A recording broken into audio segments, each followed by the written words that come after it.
Greetings everyone and welcome to the stream. I'm the Wombat of Doom and we're going to be playing some Dungeons and Dragons here on the channel. This will be an ongoing campaign with the 5 characters below me.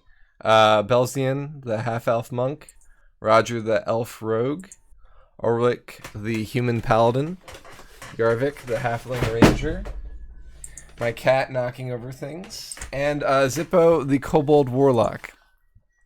So, we're going to be playing every 2 weeks, every other Tuesday at 7 to 11-ish here on the channel. And feel free to join along with us. But as a heads up, I will not be responding too much to chat because I have way too many other things to do as the Wombat of DM here on the channel. So, welcome everyone. Welcome everyone who's here playing, guys. I'm happy to have you guys here in the campaign, and I hope you're excited too. So, I guess let's get started. So, you guys know the campaign setting, it being in Seregen. We've been traveling along the road as a group. We all are familiar with each other, whether it be a very short amount of time that we've known each other, just having left Ari, or maybe we've traveled with each other for some period of time. It seems like we have 3 pairings, right, as I said in the campaign summary for session 0. So Zippo and Jordan the Bard have been traveling for some time. Ulrich and Roger have been traveling together for various reasons. And then, well, I guess Belzian and Yarvik, you guys probably haven't been together for too long, but you were in town for a time, correct? Sounds about right. Cool. So, all of us needed to leave Ari for one reason or another, mostly involving that noble that died suddenly, and we're now heading toward Jewel.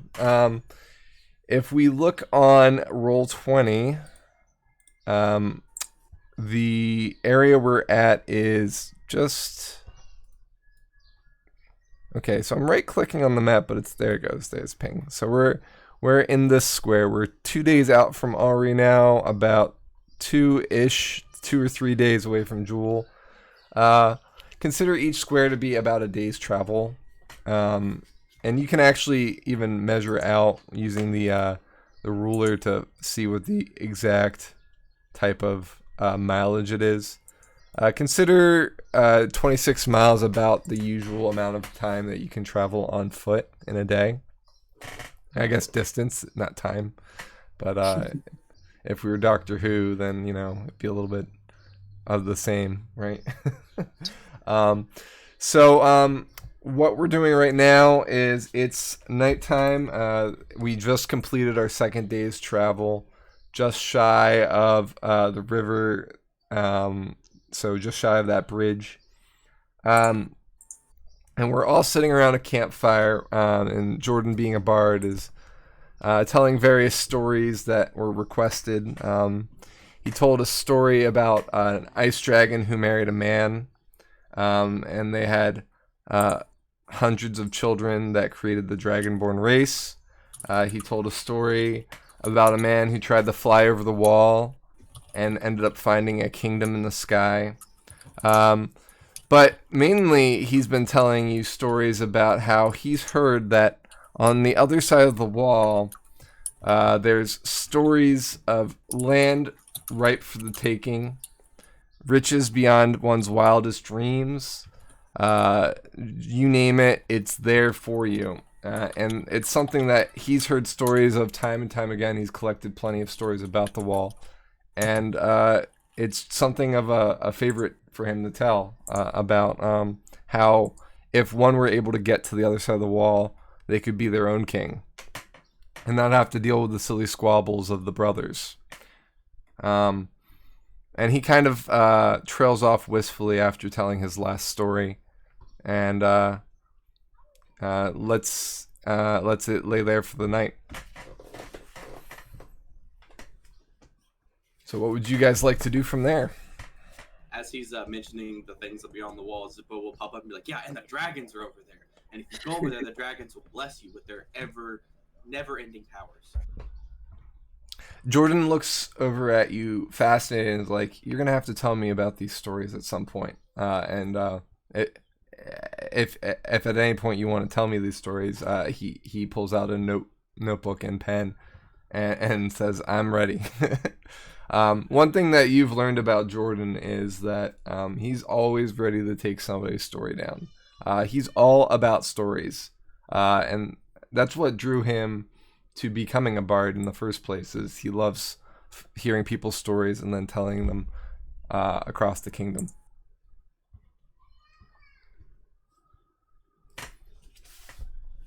Yeah, I'd say we should probably just be tucking in enough with the campfire stories, and let's got a long journey ahead of us tomorrow.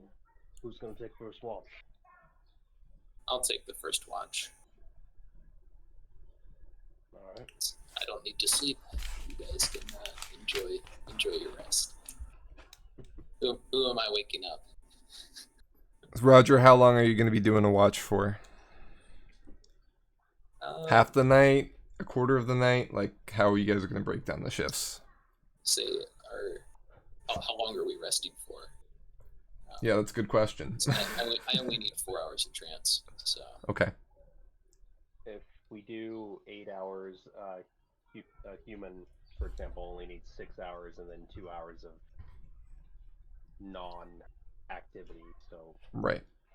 Ulrich can take a 2-hour watch. A 2 hour? 2 hours sounds good.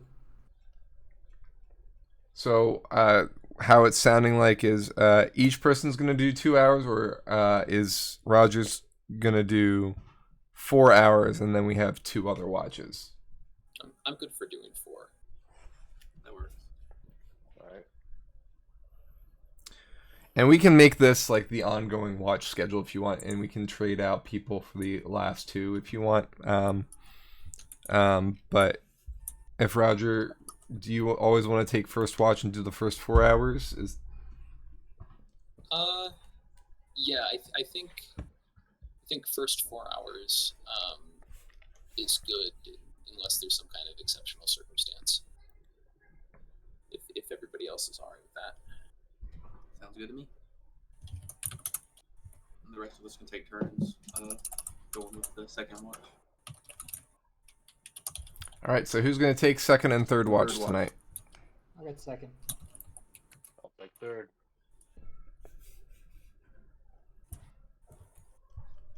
Belzian just is going straight to sleep. You would assume that no one would even ask him to take watch. He's never done anything like that before. Roger got all of his sleep during this last story about what was over the wall because he's not interested in that. We're getting a little late into the night anyway, so he's over carving. He's carving a pipe. That's his thing. A pike, huh? Like just kind of like a staff with a pointy end. Pipe, like smoking pipe. Oh, a pipe. Got it.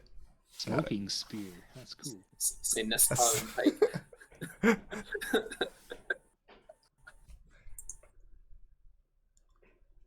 After we all get ready to lay down, whenever Zippo lays down, he will take his cloak off, ball it up in a pillow, and kind of like do the dog thing where like they circle it and lay down on it. That's what he does. Sounds good to me. All right. So as you all, how are you? Like, are you just sleeping at the campfire? What's the plan? Everybody has bedrolls and things like that, right? Anybody have tents or anything? I don't think I have a tent. I'm pretty sure. I Okay. just have a bedroll. Laying out under the stars, I assume. Yeah. What's the weather like? It's a clear night tonight. The stars are out. There's almost always presence of 2 moons because, there's 2 moons in. Let me double check my. I actually can't just do it from Discord because I'm capturing it, but it is.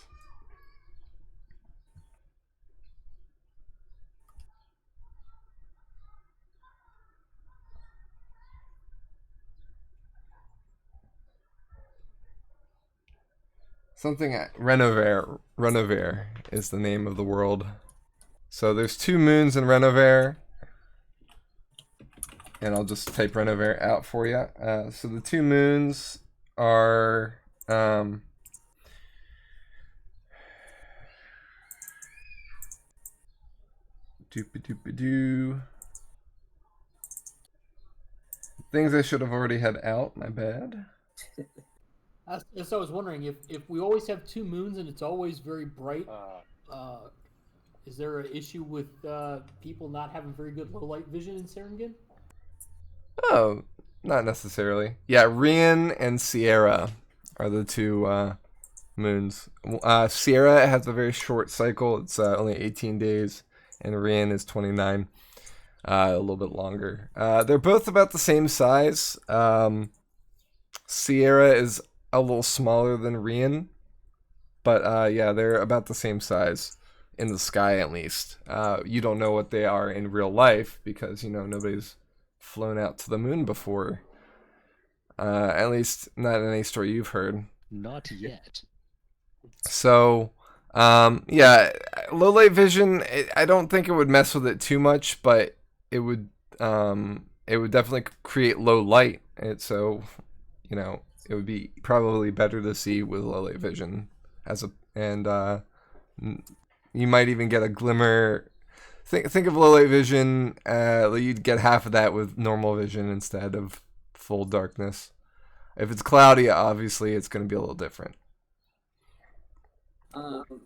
So this area, looking on the campaign level map, doesn't seem to have a lot of forests. Is this mostly open grassland between Ari and Jewel, or are there like trees or shrubs that Roger? Yeah, there's still overgrowth and patches of woods. The forested areas that are marked on the map are more just markings of like denser forest, as opposed to, you know, there is grasslands in there and things like that, but and as we're going north, the larger growth is getting less and less because we're approaching the wetlands, but there is still quite a bit of tree cover and things like that. You also know that the reason you guys are doing a watch at all is because you know the roads are not necessarily safe. They at one time were patrolled in the kingdom, but at this point there's not. It's few and far between in terms of the patrols. The stations that used to be every day's travel are no longer there. There's evidence of people having traveled along this road recently. You can even see campfires dotting ahead and behind you in the distance.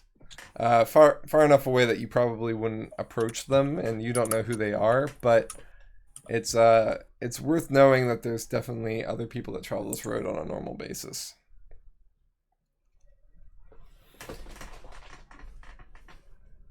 Okay. I'm going to probably hide in some of the undergrowth. We're prioritizing being able to see over being hidden. Okay. But would you climb a tree or stay in the tall grass? I'd climb a tree. Yeah. Okay. Yeah, that's kind of where I was going. Considering Jorvik's background, he wouldn't really want to be sleeping around a fire. He'd more be kind of up in a tree. Yeah, as Jorvik, you know, having been in nature for long periods of time, probably is used to being out on the open road for just such occasions. Exactly. This is his comfort zone.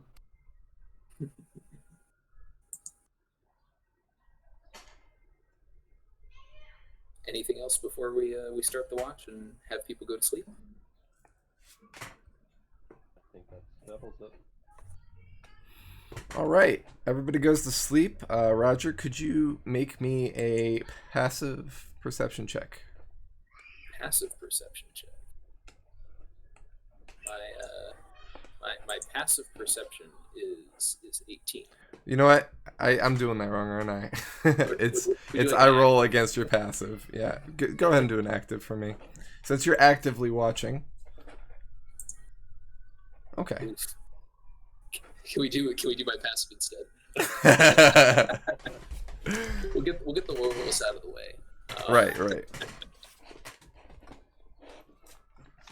All right. So as you're watching along the night for your 4 hours, actually give me one more, because I'm gonna do one for each watch every 2 hour. Hey, there you go. That's only an average roll. So as everyone kind of falls in for the night, there's a lot of people settling in and getting used to being on the ground. Some people might not be as well traveled as others, or some people might be snoring, or who knows. But it maybe the wind picks up, but you don't seem to hear much of anything in the distance. Like even more than normal. It just seems to be like a pretty noisy night. But as the night continues on and the sound kind of, you get used to it and everybody kind of is settled, you start to hear sharper sounds. You listen to the insects of the night. The birds begin, drifting off, and the night owls start hooting. But yeah, you don't hear anyone coming up or down the road. You don't seem to detect any sense of danger. Seems to be, as far as you can tell, a quiet night. So those 4 hours pass uneventfully. So I guess at this point you are waking up Yarvik. Yep. I assume he's in the tree with me. Did you? Did you pick the same tree? If we picked the same tree, I'll just gently nudge him awake and before hopping down and going to trance behind some undergrowth. So Yarvik, would you be one that would share a tree with someone else, or would you purposefully have chosen a different tree? I probably would have chosen a different tree, but it's just going to depend on what's around us. So if we're in a, there's only a couple of trees around. Or there's only probably a cluster of maybe 5 trees, so you're definitely in close proximity of each other. I'll jump down from the tree and gently get him awake from the ground then. So throwing a rock. Hey, wake up! Poke you with the stick. All right, Yarvik, you're up. Roger goes to sleep. Or trances, I guess. Yeah, I'm going to meditate. Will you be in the tree or on the ground at that point? On the ground. Okay. Yarvik, go ahead and make me a perception check. We just click on we click on the character sheet, correct? So on the character sheet, yeah, click on perception, which should be in your skills. Yep. Okay, so I think you clicked the one with advantage. But I'll take your top roll, which actually is a natural 20. First natural 20 of the night in the campaign. Hey! Nice. So that's actually really funny that you raised that cup, Bane, because I have the same one right here. Hey! Cheers. Cheers. All right. So Yarvik, you listen. I would say about an hour and a half into your watch, you hear similar sounds to what I described with Roger, but you hear something that sounds like a fox screaming, that's something that you've heard plenty of times before, but with your keen ears, you know that that's not a fox screaming. Somewhere in the distance, you can hear the shouts of somebody in trouble. It's to the north, and it's very distant.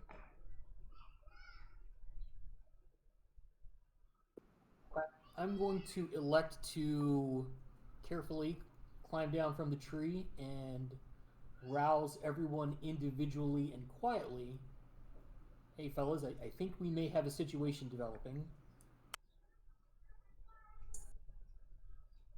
What kind of situation would you describe it as?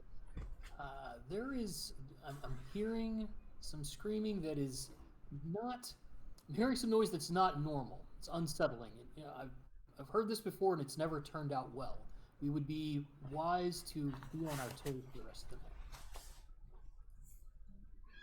Is there still smoke coming up from the coals of our campfire? Nobody put out the campfire, so I would assume it's still burning, loosely. I'm gonna put out our campfire. And smother the coals. You are all plummeted into darkness. Anyone have trouble seeing in the dark? Of course. Okay. Anyone else? Everyone else has low light or Dark vision. dark? Dark vision. Let's go. I have dark vision. Well, the human had other advantages, I suppose. Yeah. All right. Okay, big guy. Do you need someone to lead your way? Are we going anywhere? As far as I'm I don't concerned, know, we're just but if gonna we go do, back do you to need sleep. somebody to lead your way? No. We because we can move away from the road. yeah, that'd be wise enough. And well, but you said this sound, or Yarvik, you said this was kind of off in the distance. Is it? Do you think it was close enough that we should investigate for our own safety, or that we should just try and move out of sight? I think if we move out of sight, keep double the set of eyes open that we normally would, see if anything develops, I think we'll probably be okay to investigate in the morning. I know it's to the north. We're headed that way anyway.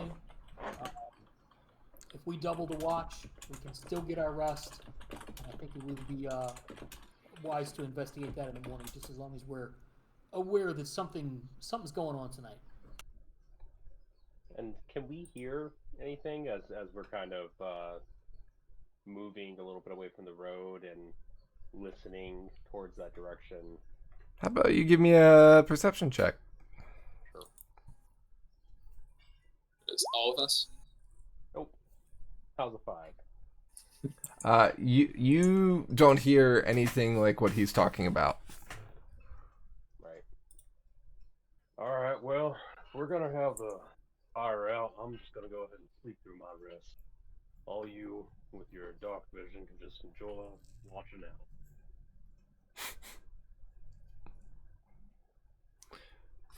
Well, about this time, it's probably about Ulrich's turn to take the watch, but it doesn't look like he might be of any use at this point.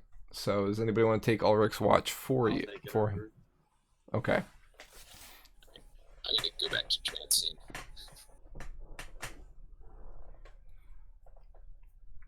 All right, Zippo, give me a perception check. All right. The rest of the night seems pretty clear to you. You're listening intently for any signs of danger, and you don't seem to hear anything approaching the camp, but you don't hear anything in the distance either. Morning breaks. The sun does not shine, for the wall is still hiding it just on the horizon. No, actually, you know what? You're not close enough to the wall so the sun does rise from the horizon.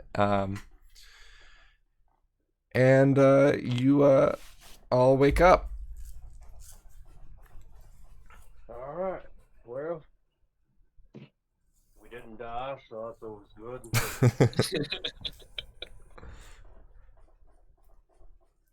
Yeah, let's keep our eyes peeled on the trip up the road here, both for whoever might have been the victim of that last The night assailants. and for the assailants. Yeah. Yes, we did not die, fellows, but I fear it may be too late for some not as lucky as us. I mean, it's possible it could have just been an animal. I don't mean any disrespect there, but I sure didn't hear anything. So I'm going to direct everyone's attention to the bottom right corner of the map. We have a marching order box. Since you guys are planning on traveling north, I'd like to know what your normal formation might be for walking. Each of you has the ability to move your characters, so feel free to move them as you need to. I will go second or second to last. Yeah, I think Ulrich would probably be charging ahead. And I think Roger knows Ulrich well enough that he'd be comfortable being right behind him. I'm going to say third, but Jorvik would kind of, he's not really kind of going to walk down the road. He's going to kind of be a little more kind of a meandering path. Belzian will bring up the rear because he's definitely, looking around at the beautiful nature. And Jordan likes that he didn't have to move at all.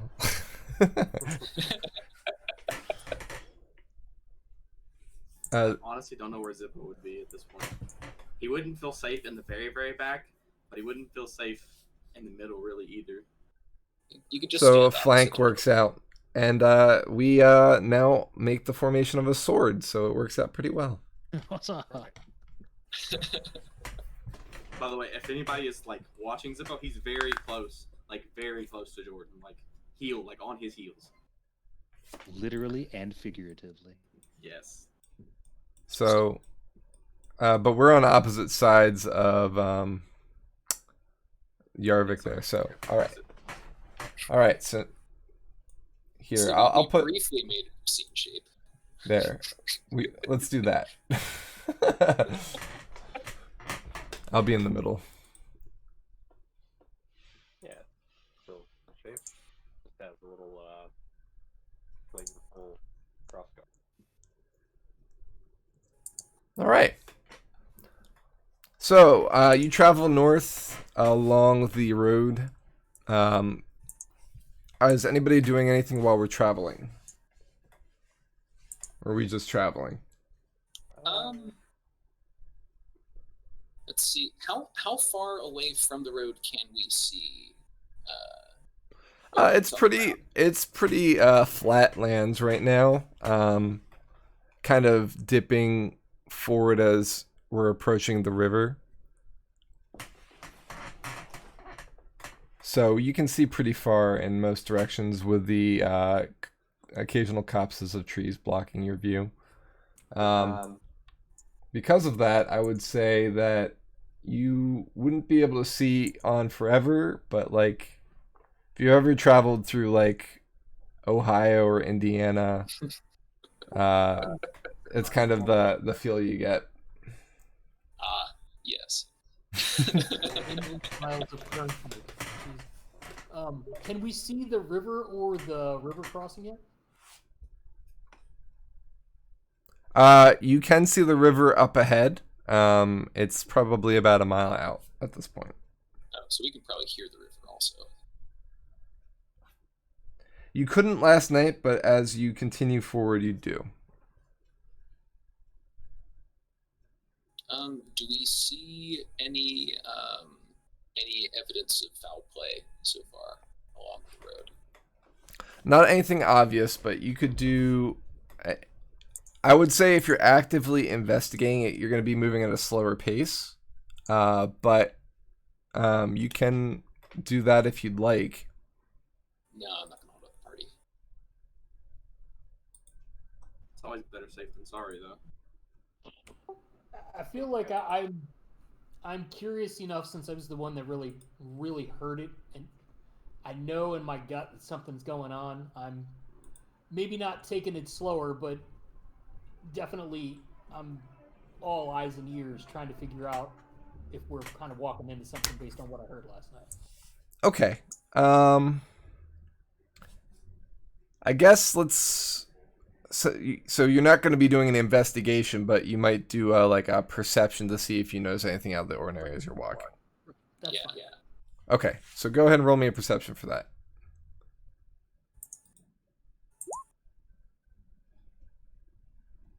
Another natural 20. Jesus with these natural 20s. I'm so glad I paid for those hacks. Send me the link, please.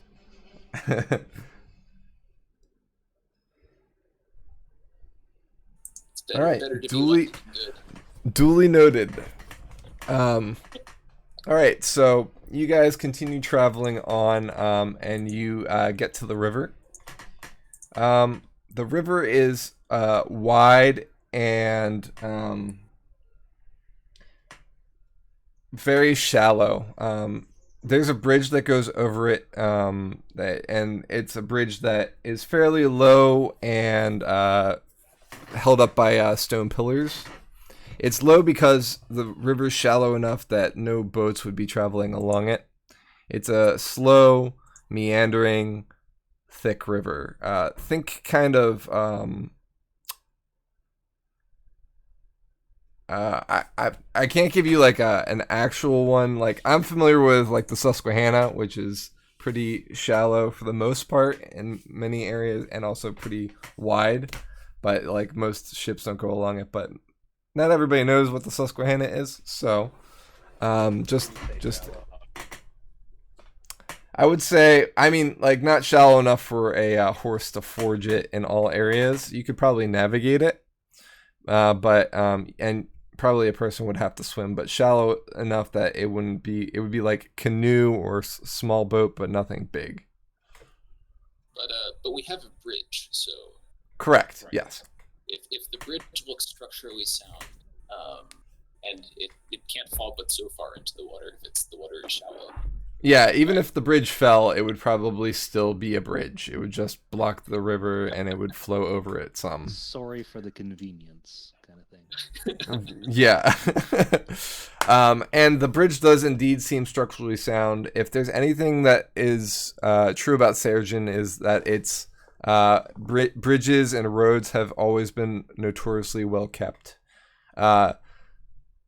Sometimes that be at the cost of the everyday man working on their area of the road, but for the most part, that just keeps people in business, right? People are known as journeymans whose entire purpose in life is to upkeep a certain section of the road in Seregen, or bridges in general. Generally, bridges, there's a person or a group of people or guilds that are in charge of certain areas of Seregen, so like they might be in charge of all the bridges in one river or another. But there's not that many bridges in Seregen, as you can probably look on the map. So that kind of works to their advantage too, right? No tolls, no bridge keepers, not have to worry about any of that stuff. You know that this bridge doesn't have a toll, but the one before Jewel does up ahead. So the next bridge that you're coming across, there will be a toll, but this one does not have one. Sorry. Have we been able to determine how much the toll might be? The toll is going to be 5 gold Per person. per person. So we can probably avoid paying that for Zippo. I like this already. Because he can hide in his ring, not because kobolds aren't people. I followed what he was saying. I know you're better than that, Roger, but Might be a bit rich for my lord, but I have to figure out where the money is. Where's the money? should be in your comb purse there. Under you have equipment labeled on it, I think. The equipment tab. Yeah, if you go into your sheet, the equipment tab, equipment, and then it should say currency up in the top right below extras. You have No, 375 gold, it looks like. Although some of that might be less because of the stuff that you bought in your inventory. Or did you already subtract that? My currency just says line. Oh, no, I was looking at Ulrich. My bad. I was gonna say, yeah. Yarvik. Look, I have no need for gold. I'm a man of the woods, or a halfling of the woods. I'll find my own way across. Yeah. So it looks like Yarvik doesn't have any currency. Everything he has is what he's either earned or spent, and he no longer has any money to speak of. We can cover you. I got you. We small people gotta stick together. I also like that you guys are planning for the next bridge when you're at the bridge that's free. So. Right. Well, you know, that's some pain off. But all right. Well, let's just cross on over. I don't see anything really keeping us here, although it might be wise to maybe stop and fish for a little while and get a little rest. So. Yarvik, I will say at this point that based off of the campfire that you saw to the north the previous night, this would be about the place that camp would be. And as you look around, you do notice that there is it looks like the remains of camp. In fact, there's still bedrolls there. The camp is not smoking, it's out. But it looks like whoever was there, their possessions are mostly still there. Though the camp does look strewn about as if it's been rooted through. And you see some fresh signs of blood. To clarify, fresh as in this morning or fresh as in last night? Fresh as in within the last 4 hours. So what kind of area were they camped in? Is this a flat area where are good sight lines, or are there? It's just to the right. Sorry, just to the left of the bridge. It seems they camped at the bridge to be safe and be near a structure that they could be to get on or get away from or whatnot. There's 2 bedrolls, by the way. 2. Sounds like the 2 of them got eaten by fish people. Yeah, I was thinking something aquatic in nature.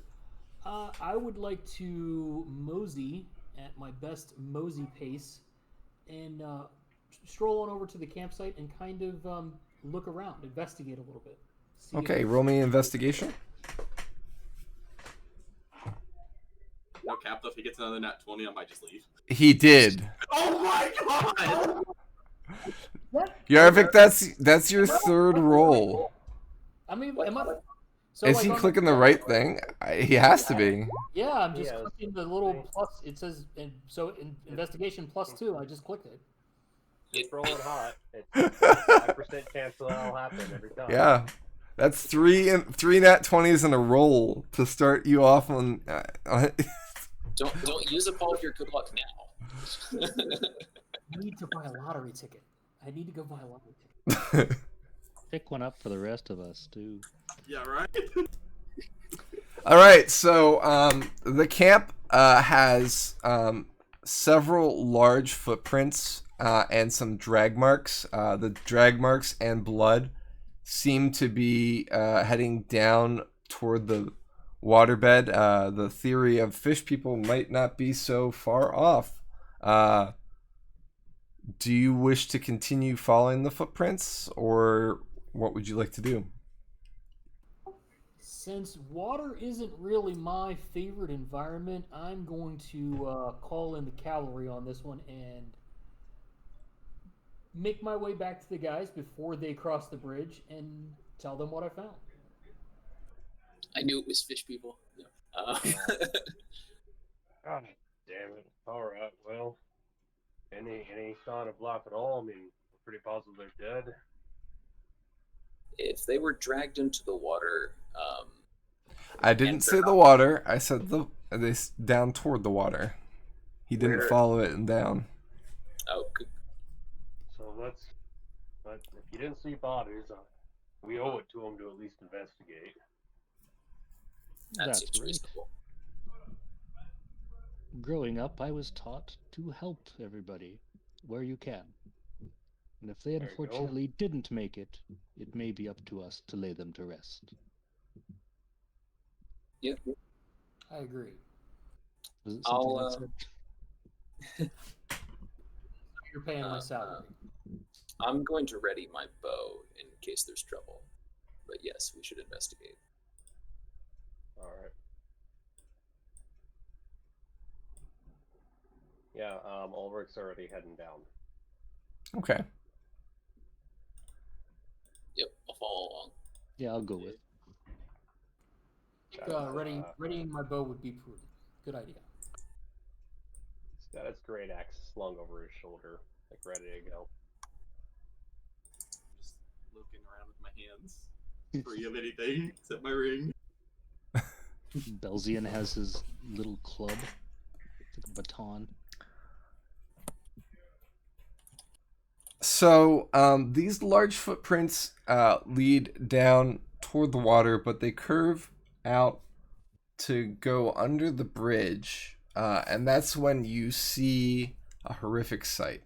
Under the bridge, about 50 feet from you as you round the corner, you see two ogres hunched over two bodies that they're stripping of meat. They're both it's a pair of humans, a man and a woman. They're both, one is gasping weakly, still alive, and the other is very obviously dead, half-eaten. They're both pretty ravaged at this point, but the ogres seem to be feasting on them. They seem to be distracted at this point, however. Both their backs are to you. Yeah, Now seems a great time to line up a shot. Let's do it together.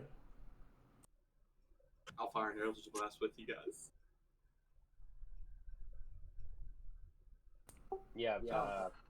Can we- Ulrich will look at you all, and he's got his axe ready. He's nodding at Roger. Roger, I assume, has range. Yeah, I've got a long bow. Yeah. So I say if we're gonna fire at them, we should fire at the one that's still alive to at least try to keep him alive or them alive. I don't know if it's the guy or the girl. So double up on one instead of one each. Yeah, at least Yeah. try to get the guy Okay. that's eating the living person to get distracted, to get off of them essentially, so that we can try to at least save one life. Sorry, I misunderstood. Someone is still barely alive? Yeah, he thought said they were they're both gasping dead. for air. Oh, I'm Yeah. sorry. Then yeah, absolutely. All right, I'm fine with that. Let's do it. Okay. Shall we? All right, go ahead and roll initiative. Great.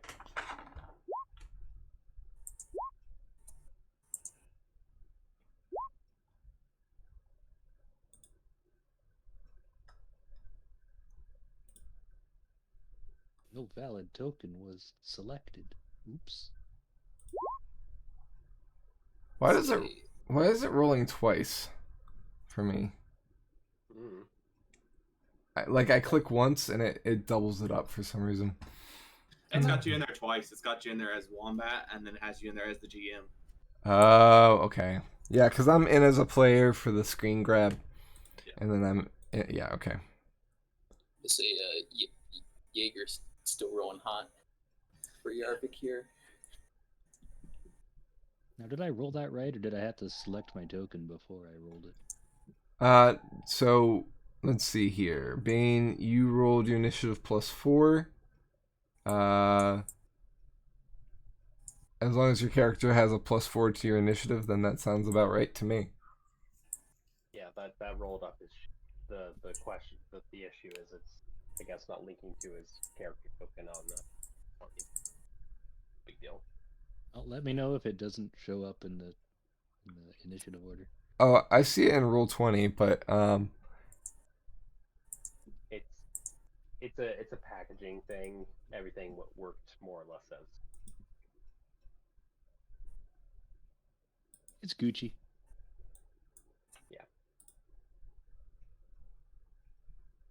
Yeah, yeah. And I'm gonna mainly be tracking order myself. There So you go. I know there's a handy feature in Roll20, but we'll figure it out as time goes by. So it looks like Jaeger, you got a 24, so you're going first. As Yorick. Who got high, anybody else get higher than a 20? No, I think it goes Yorick, Roger, Zippo. I'm sorry, Yorick, Roger, Belzian, Zippo, Ulrich, and I did leave out Jordan there. Jordan is equal to Belzian. So Ulrich and Atomic Ulrich and Zippo both got the same initiative, but Zippo has the higher. Correct. So I'll have Zippo go first. So it's Roger, Jordan, Zippo. Belzian should be before Zippo is. Ulrich. Okay, and then Belzian and Jordan both have a 4, so I'm gonna let Belzian go first. Already. All right. How far away are these ogres? They're 50 feet away.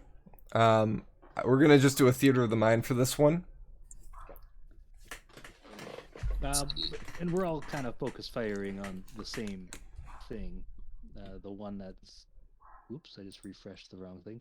The one that's currently engaged with the human who's still alive. Belzian's going to huck one of his darts at it. Is it Jaeger first? Yeah, it's Jaeger first. Oh, Belzian. sorry. It's your fine time. Jaeger calmly and quietly knocks an arrow, draws full draw, takes a breath, and aims square center mass for the ogre that is chewing on that poor unfortunate human. I'm gonna actually try this out.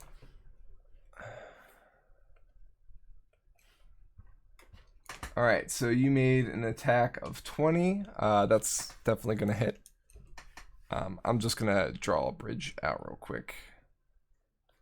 Okay, you want me to roll for damage? Yes, please.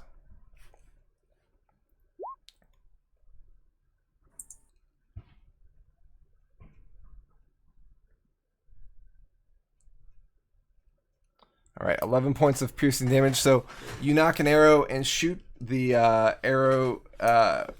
Which ogre are you shooting at? The one with holding the semi-living person, correct? Yep. We're trying to save that. We're trying to save that human if we can. Okay, so the arrow flies into its back and pierces it, and it winces in surprise, but has yet to turn around since it's not its turn yet. And as a heads up, this is going to be a surprise round for you guys. So next up is now Roger. All right. So since the ogre has not acted yet, Correct. I get advantage for being an assassin, and any hits that I score will be critical hits. Again, from assassinate. So let's hope that we hit. Let's see if I can get this to roll everything. Maybe? Yes. 22. And feel free to read stuff out to me, by the way, like as if we were playing in real life, because I'm going to be looking at plenty of things, so sometimes hearing is the best way. Sorry, I've got a tab open for each Oh, you're of fine. these.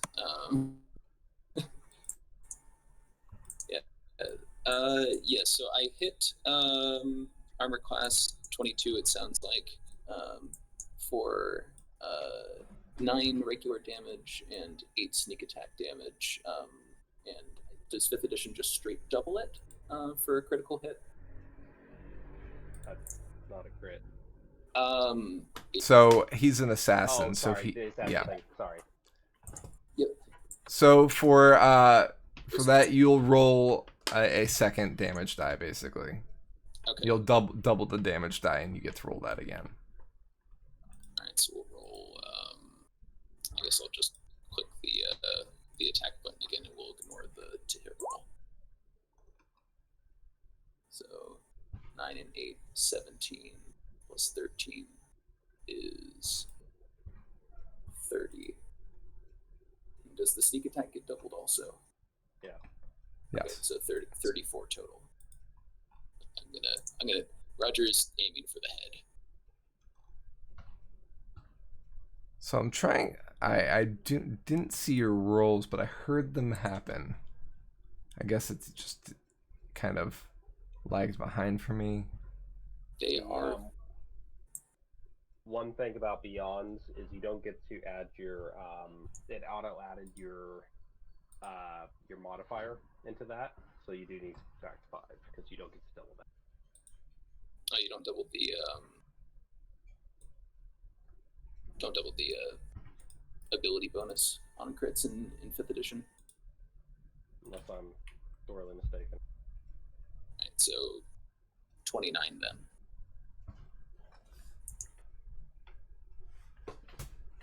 So could you? Sorry. So with an assassination, what you do?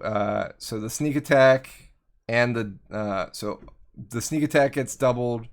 The actual attack with the sword gets doubled, or sorry, not the sword, the arrow in this, yeah.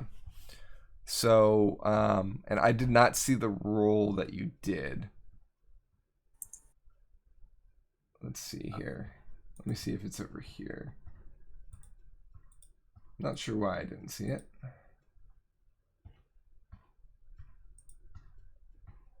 Say I can refresh roll 20. It's possible that it didn't show up.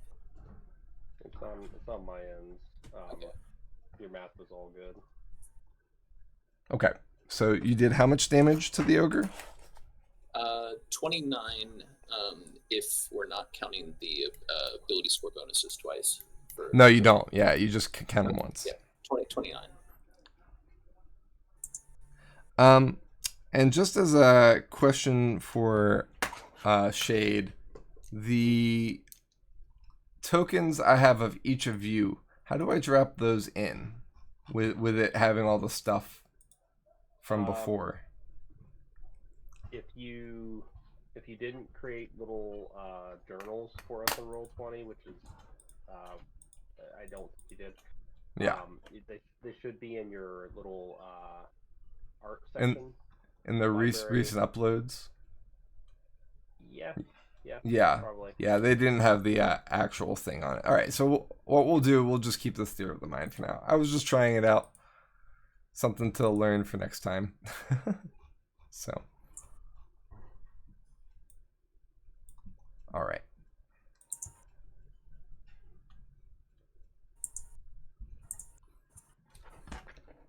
All right, so 40 damage has been done to the ogre on the left so far, and it is now Belzian. Ooh. Yeah, I'm gonna lob a dart at that thing.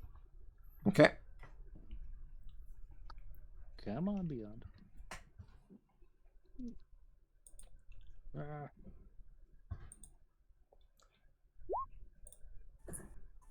Yeah. Translation may be required. Does a 7 hit? A 7 does not hit, unfortunately. Belzian just winds up and launches a dart into, space. Or the river. Yeah. But So- fish in the river. So Belzian picks up his, I guess it's a blow dart, is it? They're just described as darts, so I thought of Okay, so it's like the a popular throwing dart? Like barbell. wand darts. Yeah. Okay. Yeah. Interesting. How much Yeah, do those... it's an actual weapon. How much do those do? They're 1d4. They're pretty basic. Simple. They work better when you drop them from really high up. When we get to the moon, I will rain darts upon the planet. But yeah, that's all Belzian's gonna do for his turn is just throw a dart in the general area of an ogre and curse his luck. Okay. Yeah, so the dart goes soaring past the ogre that's currently starting to turn as it's reacting to each of you. Just sees this dart go flying past its head, and it kind of shakes its head in confusion as it continues to turn and look at each of you.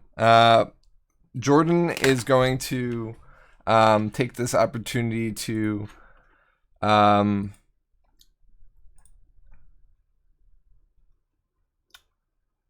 well, I think he's going to attack with an arrow as well. He's kind of following suit with everyone. He draws his short bow and attacks.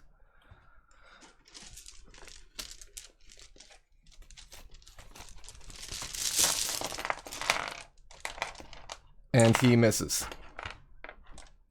All right, next is he kind of just like in his haste, he kind of like doesn't aim very well, and the arrow just goes soaring high. Over to Zippo.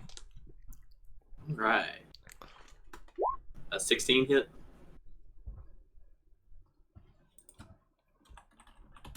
Uh, 16 does hit, yes. Awesome. And that does 16 damage. So I just rolled a perfect 10 on that damage die, by the way, because it's 1d10 plus 4. 16 damage it is.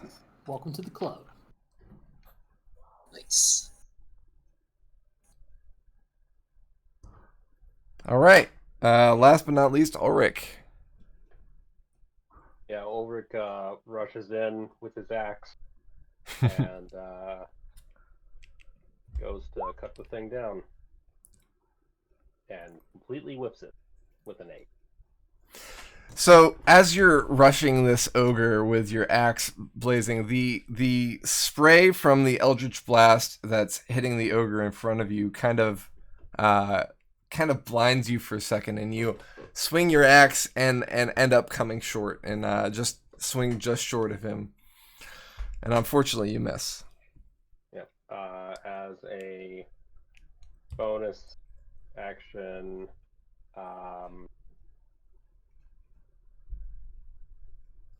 he is going to quickly cast Shield of Faith,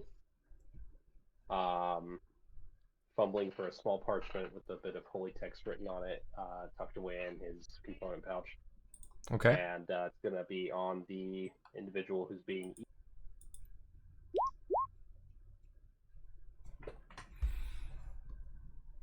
All right. So as a bonus action, you create this shimmering field around the person that's being eaten.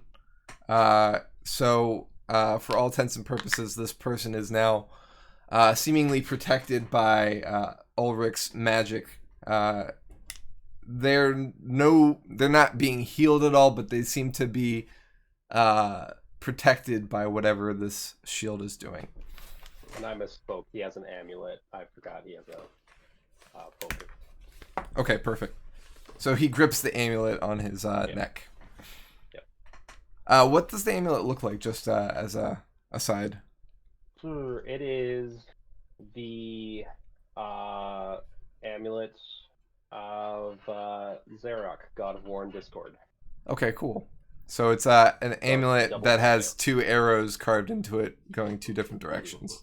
All right, awesome. All right, that brings us to the top of the round. We're back to Yarick. The ogres are now fully aware of each of you. They've turned, discarded their meals, and have grabbed their weapons, or are going for their weapons at this point that are beside them. Okay. I am going to... Yarvik's going to look at the situation. We know that we already have somebody in close proximity, actually 2 people in close proximity, so do I have a clear shot at either one of them from where I'm at 50 feet away? The people or the ogres? The ogres. The ogres, you have clear shot of them, just as you did before. They haven't moved at all. It's basically the same positioning, except Ulrich's moved up and is now in front of one of the ogres, but they're both large. So there's not going to be much in the way of cover from that. All right, I'm going to plant, take another shot, but I'm going to engage the ogre that hasn't taken any damage yet. So I'm going to engage his friend. Okay.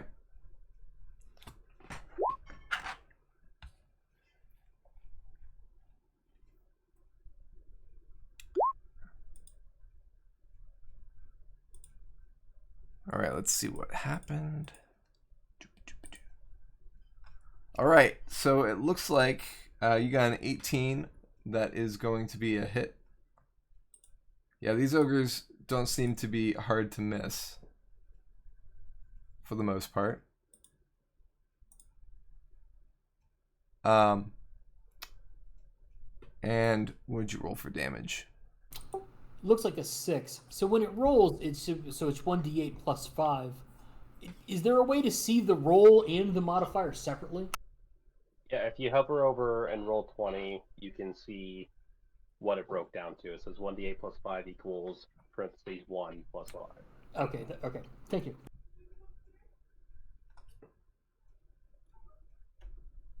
All right, so 6 piercing damage to the ogre. The ogre takes it to the chest and kind of just narrows his eyes at you and snarls. All right, Roger, you're next. So the one that we've emptied a bunch of arrows into at this point is still up. Oh yeah, he seems to still be doing fine. So well, I wouldn't say fine. He's got, several arrows sticking out of him, but hey, Price, thank you for the subscription and welcome. Anyway, so yeah, I mean he's kind of staggering a bit, but he's still up. Okay, Roger's gonna try and put him down this time with another shot to the head. Okay, this time it will not be an assassin because he's completely aware of you. I still get to assassinate as long as he hasn't acted in combat yet. So let me double check that real quick, but go on with what your movement is. I'm planning to stay at range and keep shooting him. I should have advantage either way because Ulrich is right next to him. Correct. Which means you could still do a sneak attack. Yep.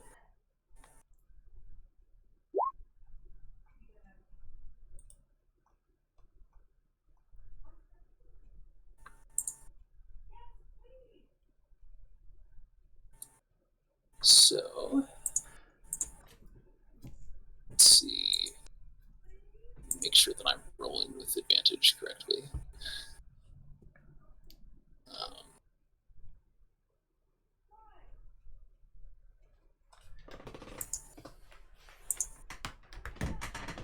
Yeah, so looking at that, I do see what you say, that it hasn't taken a turn in combat yet. But a creature that is surprised. I'm not sure if I'd count it as surprised at this point since it's fully aware of you. But it hasn't taken its turn. I think that's only when it's in a surprise round. So I don't think you're going to get a second assassinate. But if that's the case later on, I might reverse that ruling. But for tonight, without having to look too much into it at this point, I'm thinking that since it's not the surprise round, you won't get a second one. Okay. So rolling with advantage here, I hit armor class 20 for correct. Yep, you hit 17 total damage.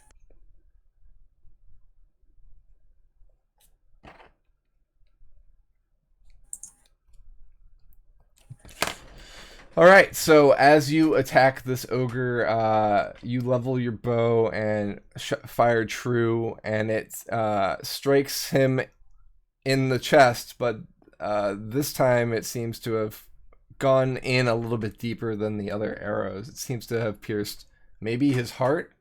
You're not really sure about ogre anatomy, but whatever it hit, the ogre stops moving and collapses to the ground. One is down. All right.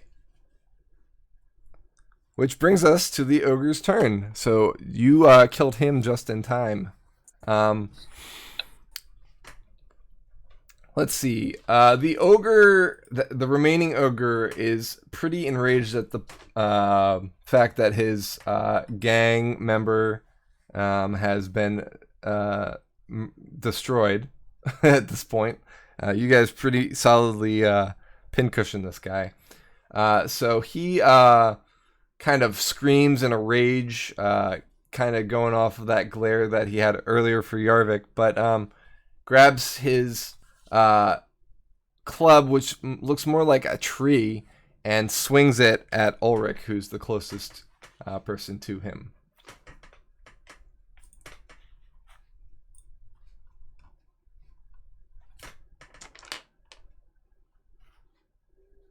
All right, Ulrich does a an 8 does not hit you. He misses, and he kind of, in his rage, he forgets to aim and smashes the ground next to you. And I'm gonna roll a percentage chance for this.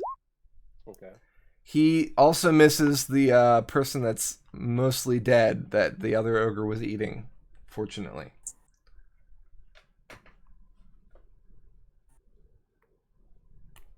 All right, so next is Belzian. All right, Belzian's got to get closer here, so he's gonna advance forward about 20 feet. Okay. Get some darts going. And he's gonna toss it like it's hot. Give me an attack roll. Does 15 hit? 15 does indeed hit. Ooh, for 5 whole piercing damage. All right. The ogre seems unfazed by the dart. He barely even registers it as it sinks into his face right on the cheek. Like a tear. But that's all he's gonna do for now. Okay. Jordan is going to sing a give some bardic inspiration to Ulrich, since he's up in the fray. Alright. So he starts playing on his lute, and he just kind of sings words of encouragement to you.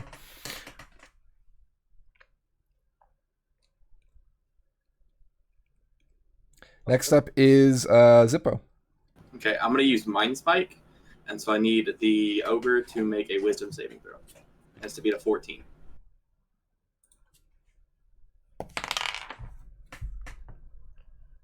Wisdom. Wisdom, as you would imagine, is not the ogre's strong suit, and as you cast the spell, it obviously has an effect. So it does 13 psychic damage. All right.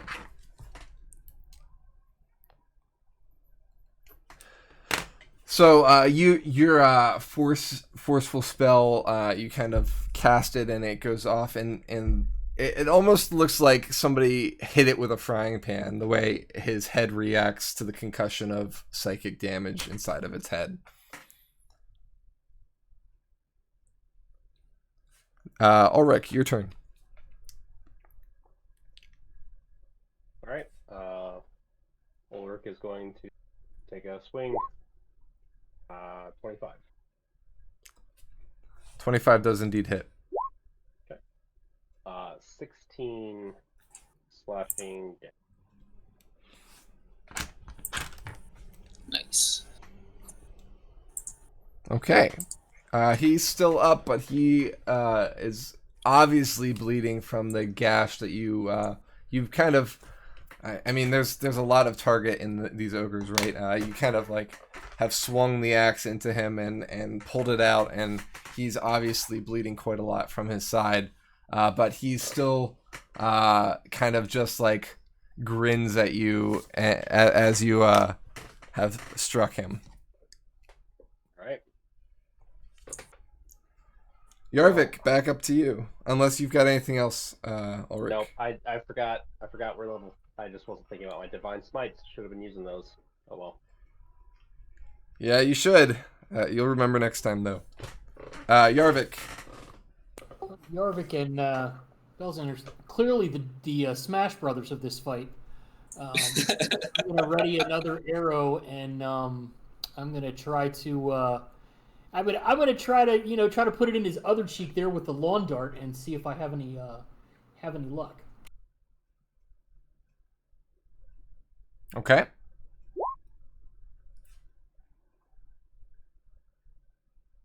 .22 hits.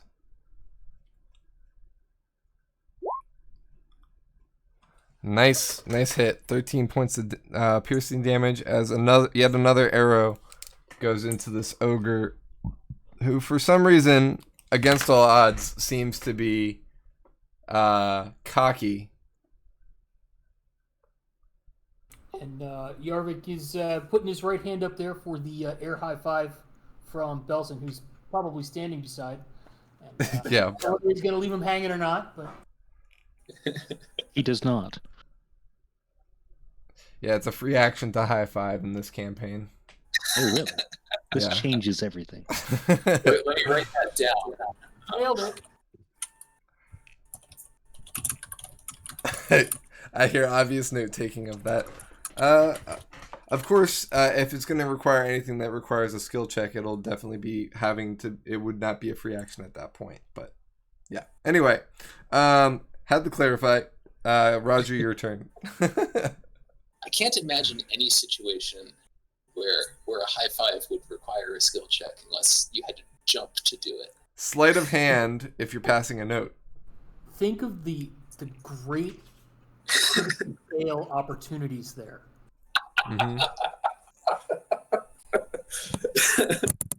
Don't think of the ways we could succeed. Think of all of the cool and interesting things that could go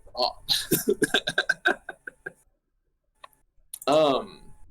Yeah, I think Roger's satisfied that the one ogre that went down is dead, and he's gonna shoot at the other one that's still up and moving around. Okay. And I should still have advantage because Ulrich's right next to it, right? Yes. All right. Yeah, he moved up to attack that one.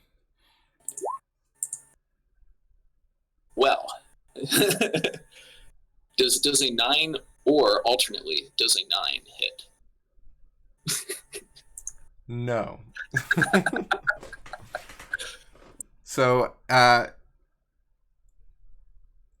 you just take a shot at him, having kind of been, you're pretty confident the fact that you're hitting these guys. They're pretty large targets, and I guess you were a little overconfident because you tried to show off a little bit in your firing of the arrow.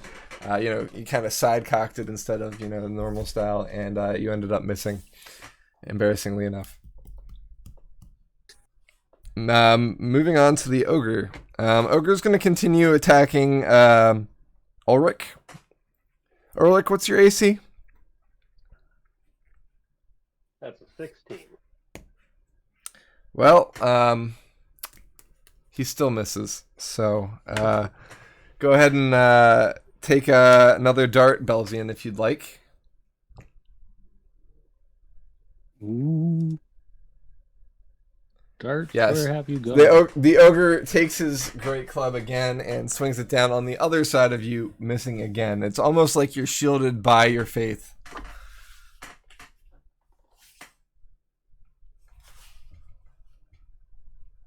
I enjoyed the pun, by the way. Ha ha ha. Yeah, no, sorry, I was on mute. Oh, you're fine. The ogre was blinded by its rage.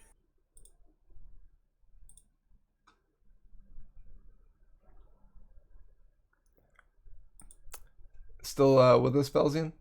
Oh yeah, sorry. It's like these ogres are getting shreked.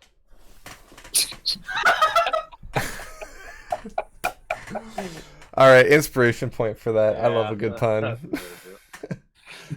So, and the inspiration point, you mark on your sheet that you have inspiration. That's up at the top. I'll award inspiration points as the campaign goes. If everybody's done really well, I'll give everyone an inspiration point.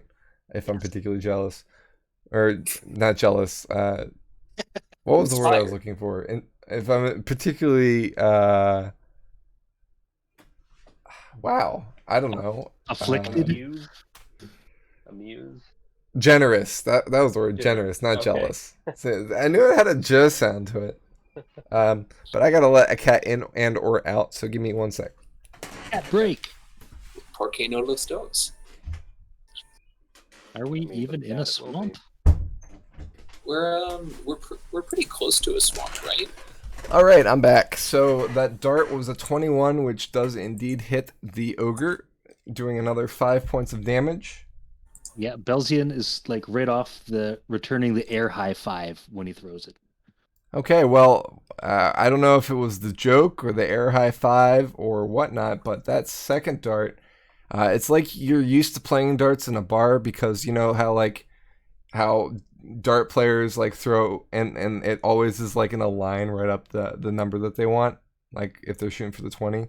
Yeah. And you just shoot it a little higher and it gets the ogre in the eye, and that's just enough to get it to keel over dead. He collapses in a heap, kind of holding the club, and it kind of like impacts into him as he falls. So you have 2 ogres that are dead under the bridge. The moment the second one falls, Ulrich is hurrying over to the guy who's dying to try and help him. Okay. Yeah, can we take a look at these poor deadish people? Yeah. So, sorry, go ahead. I was just saying, what shape are they in? Or is he in? All right. So I guess for that I'm gonna need. What would that be for a check? Maybe a survival. Medicine is there medicine? Yeah, there's medicine. Make a medicine check for me, thank you. Yeah. I mean, is he conscious? He does not appear to be conscious at this point. Right. He was kind of like when you saw him, his eyes were open and you could hear him gasping, but he wasn't like pleading for help, or he didn't really see you, even though his eyes were open. So you got an 18. Yeah.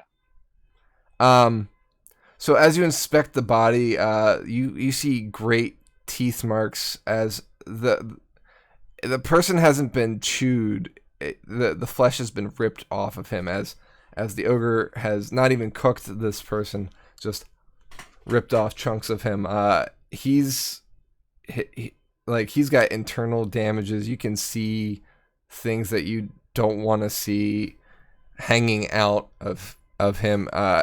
If he's not already dead, he's gonna be dead, and yeah, he does not appear to be breathing at this point. So it would look to be as if I'm using magic at this moment to try and cure wounds. You can absolutely try. Okay. But he does not seem in a good way. Like, you don't know if he'd last another round if he is still alive. Right. Yeah. Ulrich will lay on hands for this guy. Let's say 5 points. So you're healing him 5 points of damage? Yeah, come on, stay with us. Yarvik is going to make his way up, to the scene of the crime, and ask, should we ease his passing? I don't think there's much we can do for him. Well, I'm finding out whether we can save him first before we let him slip away. So, your magical healing does indeed seem to have an effect. This is the male. The female is the one that's completely dead. Although it was hard to tell at first which one was which at this point. He kind of gasps out of breath, but is still not awake. He's still unconscious. So it seems like he's normalized. The skin over some of the wounds on his chest seems to like seal up. The bleeding slows some, but he's still missing both an arm and a leg. Okay. I mean, I can't regenerate those, but at the very least he should live, I think. Is the man conscious now, or No, he's still unconscious. still unconscious? Well, you can't really leave him here No, in this no. condition. Is this going to cost us more gold at the next bridge? I'm not too worried about that. Alright. Let's see if we can make a stretcher or something out of the materials left at their campsite. Yeah.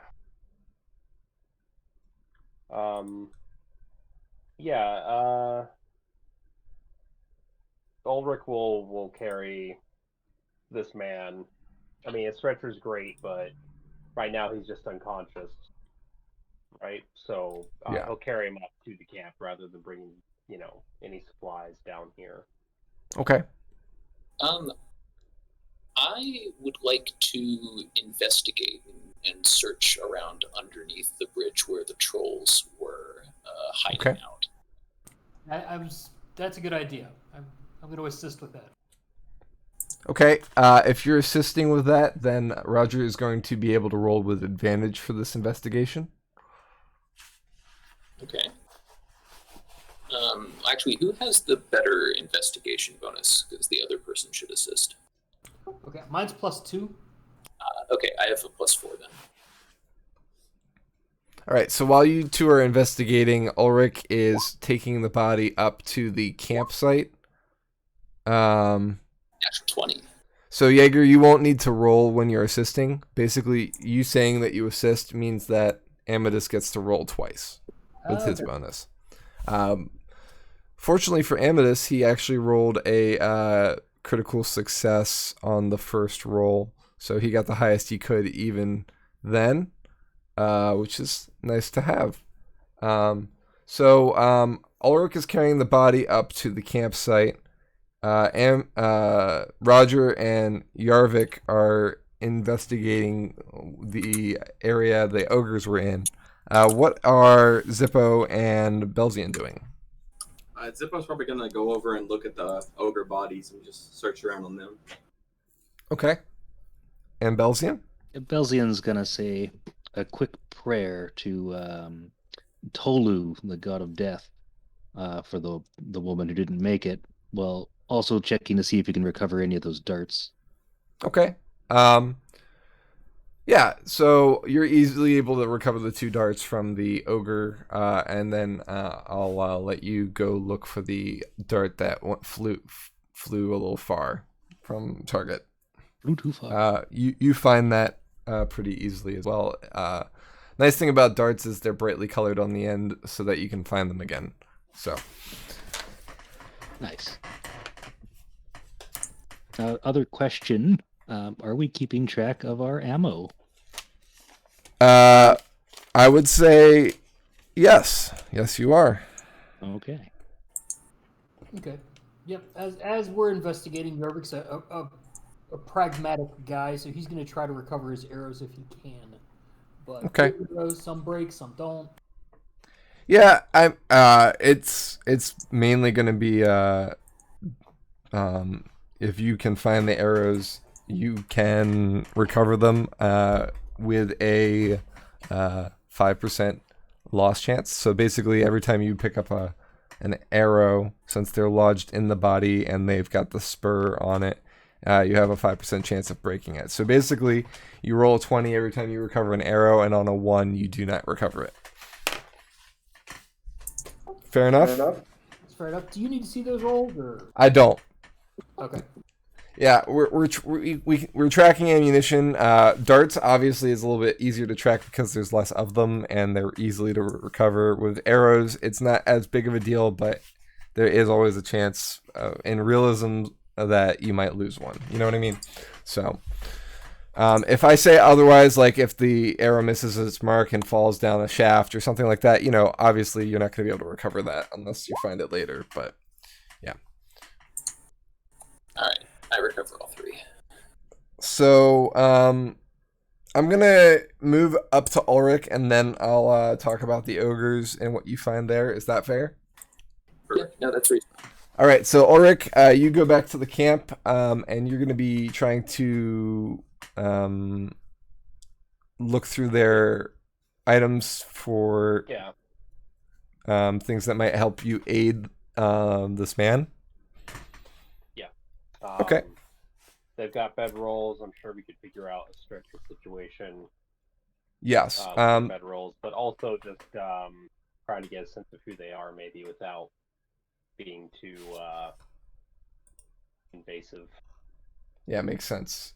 So both the bedrolls seem to be damaged some, as if they were torn open and the bodies peeled out of them like ripe bananas.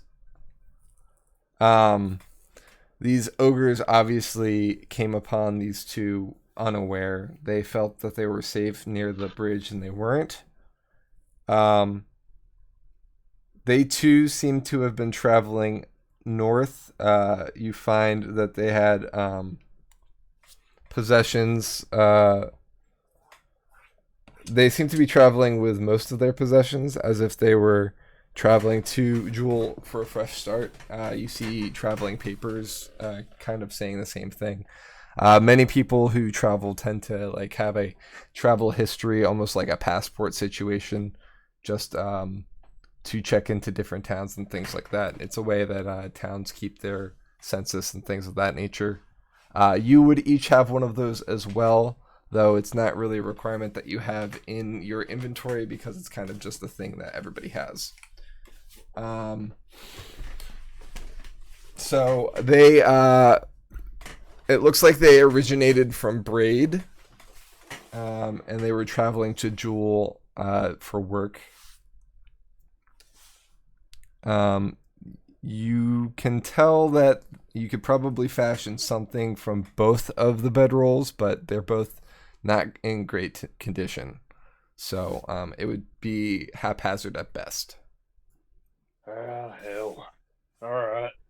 So he's already had the guy on the ground, and he pulls out his own bedroll and starts to fashion that into something to carry him. Okay.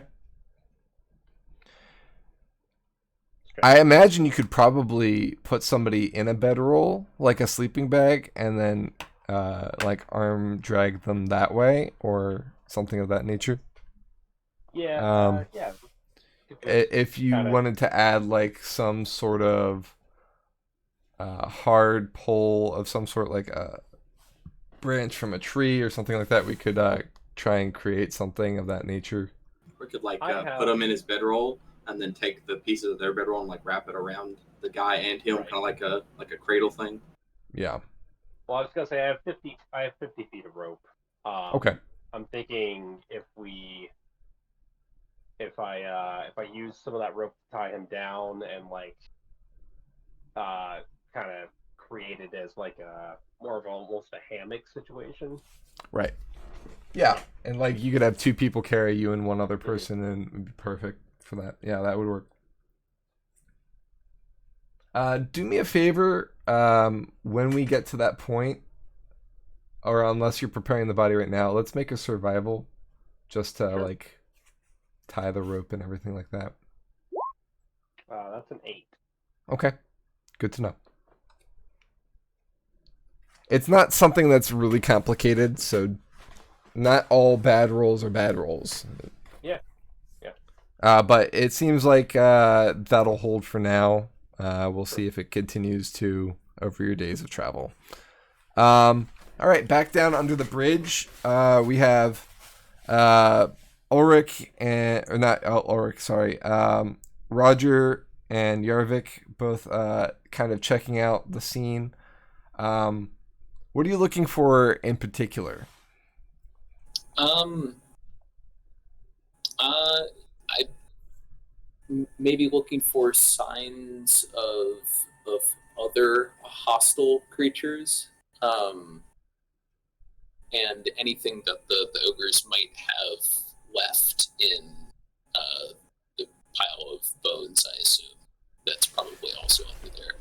Okay, yeah. So as you look past the ogres and where they're sitting, you see that it is indeed kind of a place that they've set up to live and waylay travelers as they pass.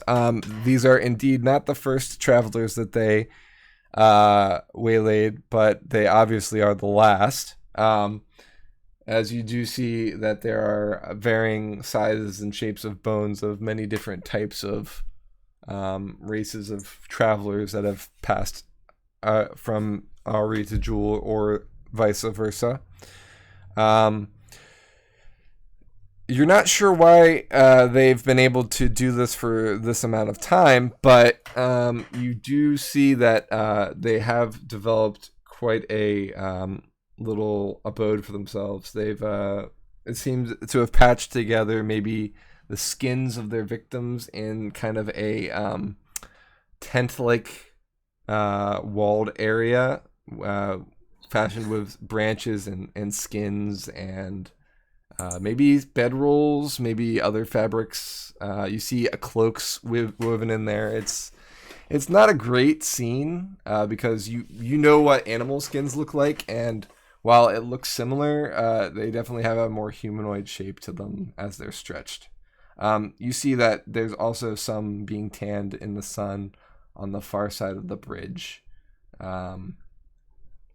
Still underneath, but on the far side of the entrance side that you came on. You know what I mean? So like, yeah. The underside has two entrances, one and then the other, and you came on the opposite side of that. That side is more overgrown and less approachable, which is why you took this more eroded side. You do find that they have a skin sack of what must be what they've collected as in terms of treasures. It's got a hastily scrawled shinies written on the bag. And inside you find 10 gems of varying colors and shapes. Each gem is going to be an amount of gold that you'll have to have appraised. And you also find within the bag another bag that contains some sort of dust to it. What does this dust look like aside from finely ground? That's a good question. Or an odor. Oh, so you're gonna try smelling it? I'm not gonna stick my face in it, but okay. So how do you smell from like arm's length?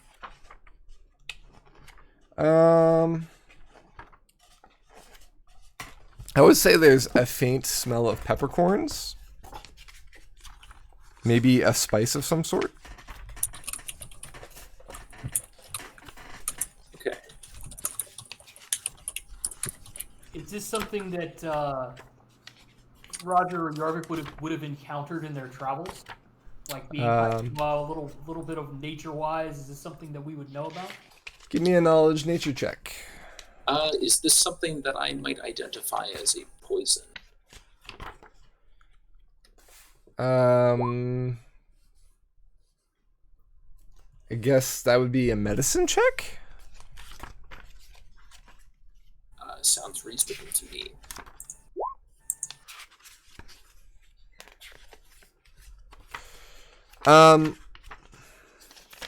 Neither of you recognize the powder itself, though. It does seem like it has familiar elements to it. Yeah, that's about all I can give you there.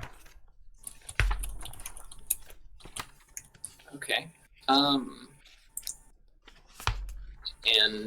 is there anything on the woman's remains? Since they hadn't quite finished eating her.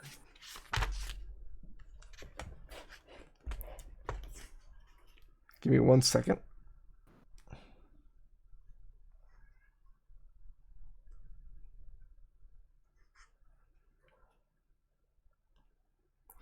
So I guess the only other thing I can describe about the dust is that it kind of resembles very, very fine sand. Okay.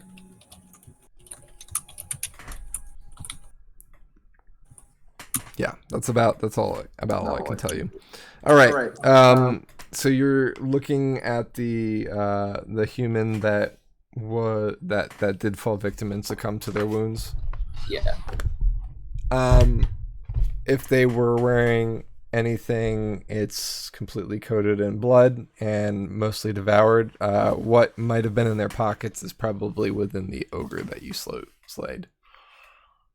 Gotcha. I am not interested in cutting up the ogre for whatever may have been. What are the ogres have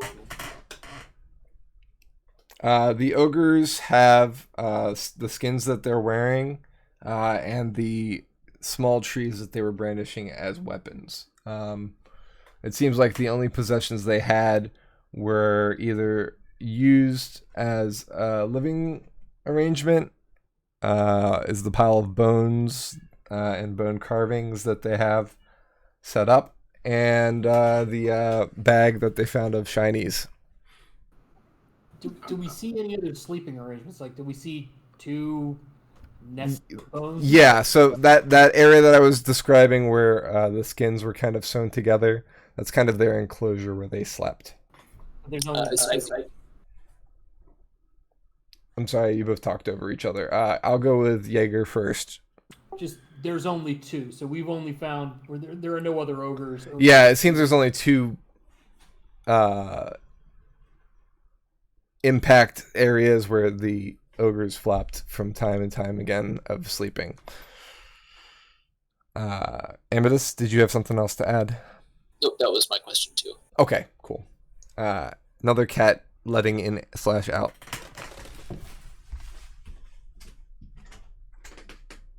Alright, so no third ogre means that we're not going to get ambushed while attending to... Just going to leave the door cracked for now. I think this is a good time to take a 10-minute break, as if anybody needs to use the double WC or anything of the sort, or snack or drink break. We will do so now. Is that fair? Snacks and drinks sound awesome. Sounds fair. All right. Sounds good. We are back, and it looks like everything looks fine, so I think we're good to go. Welcome back, everyone. So, we just finished looting the camp, / looking into the camp of the two people who were attacked by ogres on the road.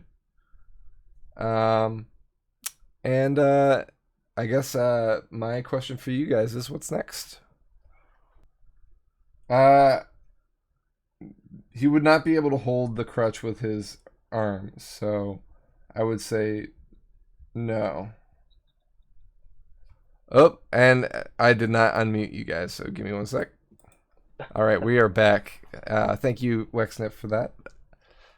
Something I will learn to adhere to a little bit better. But so they were asking what side of the body was the gentleman missing, and it is the right side. Both his right arm and right leg are missing at this point. Oh, so he's not all right. So if He's it's all no- right, as in like it's all right. That yeah, I see what. Yeah, I guess I was a little deceiving in that. Yeah, he's all left. He's all left. He has a Yeah, stroke. this is all. Done. There's nothing left, is what I should say. But they're No, it's all left though. This is all that's left of him. Yeah.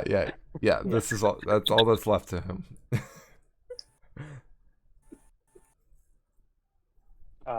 Yeah, but gather his traveling doc.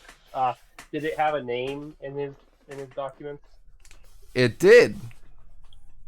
What was that? Sirrus. Sirrus. Sirrus. And the name of his traveling companion, I assume?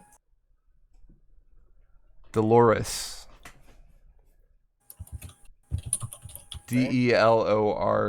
Delorus.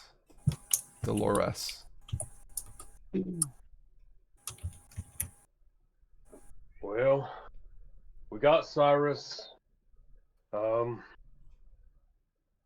be right to bury Dolores, but honestly, I don't want to take up too much of your time. So, someone want to grab the other end of this rope and let's get going. That's where I'm at.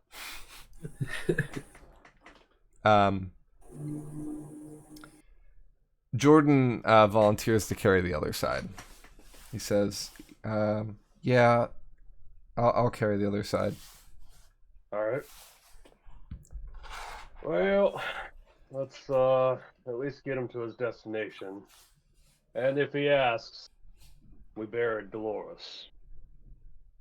Okay. Yep. So you guys are burying Dolores. How are you doing so? Oh no, we're not. we're, just we're gonna- not. We're not. Okay. Yeah, no. Okay. We're going to give him the comfort of believing that we buried Dolores. Are you I going to don't do have a anything shovel. with any of the bodies, the ogres or Dolores? Or Out just of leave them my- there? I am not strong enough to do anything with the ogre bodies, and Dolores has there really isn't enough left of her to do much with. Okay. Yeah, I think Ulrich would, following the war, he would just kind of be accustomed to, hey, a dead body's on the ground. You don't bury the dead mid-war. You continue the march, right? Yes, we're out of the war, but We're pretty used to not everybody gets a grave at this point. yeah. Yarvik spend most of his time in the forest. They just the creatures will take care of it. The creatures will take care of it. Yeah, when kobolds in my tribe died, we all just if you knew you were close to death, or if someone knew you were close to death, they would send you down the ender tunnel, and then you would just never be heard from again. Oh, Oh, that's Yeah, nobody knows what's down there. Nobody ever comes back, so nobody knows what's. wow. Must be Alright. pretty good. yeah. Belzian realizes how much work it would be to actually dig a proper grave for somebody. So when he said a prayer, he decided to also leave the body as a gift to the god of nature. Yeah, It's a a natural prison. burial for leaving it to nature to consume and whatnot. Okay. Yep. Is it Langelius or Langelius? Langelius. Langelius, the one of the 12, the god of nature.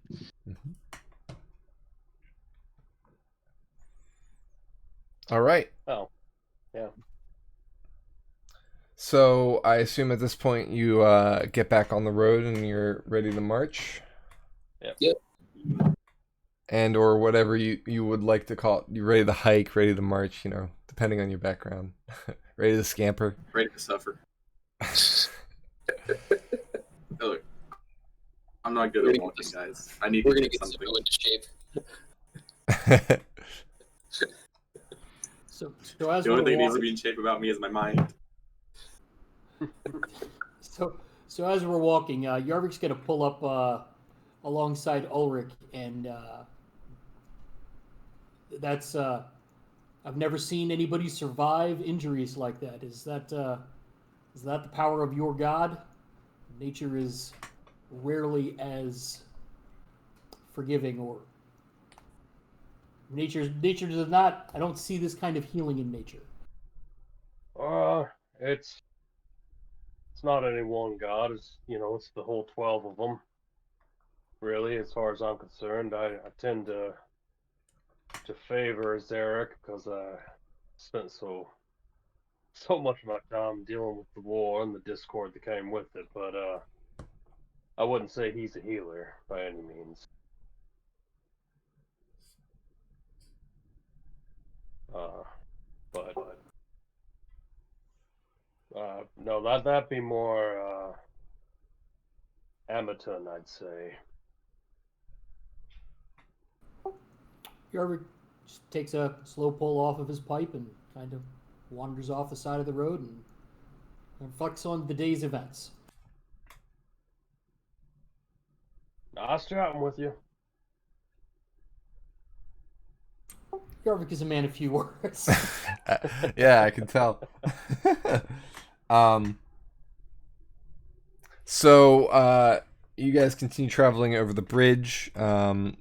It stretches on for a good mile. The river seems to be about a mile wide, which is a pretty substantial bridge and river. You get down on the other side, and the road at this point is a little bit.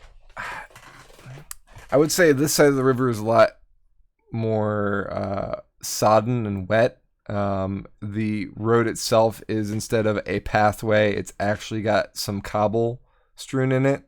But the road's pretty fairly worn down as well. So the road is, it's just, it doesn't hinder you in any way. It's just the road looks a bit different at this point. It's almost as if after the bridge, it's changed over to a different type of road.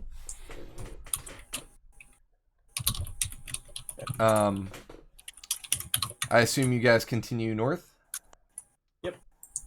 All right.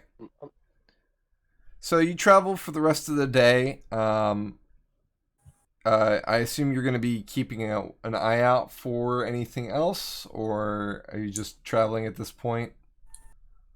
I think with us going a little slower for Ulrich and Jordan carrying the body there, the four of us who are not occupied doing that have more time to keep an eye out for things. Yeah, I mean, it does feel like it's slower, but it doesn't really hinder your pace too much. Unless you were like hoofing it like the day before, you're still going at like 1-2 miles per hour.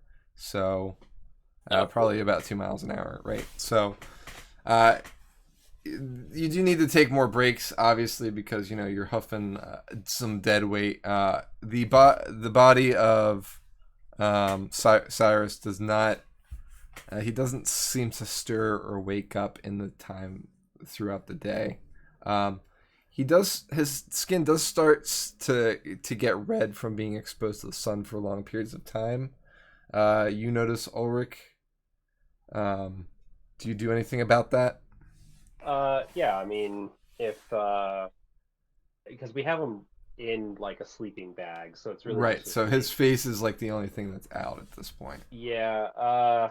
Turn him over so that he cooks evenly on all sides. No, I think Ulrich would just take. He has clothes fine, so because he's of noble birth, I would imagine he has like a handkerchief or something that he can like drape over the man's face, or just his fine shirt. He just drapes his fine shirt over Cyrus's face. Fine, that works. Yep.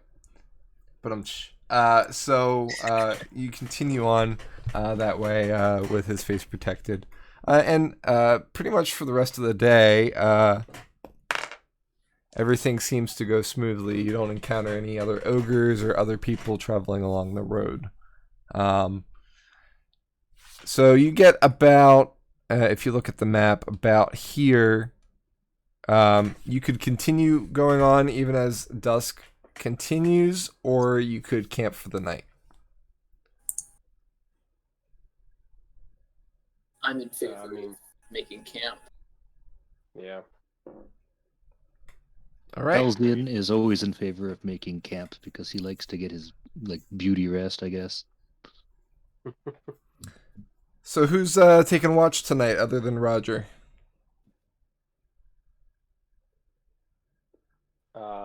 Yeah, Ulrich will take watch.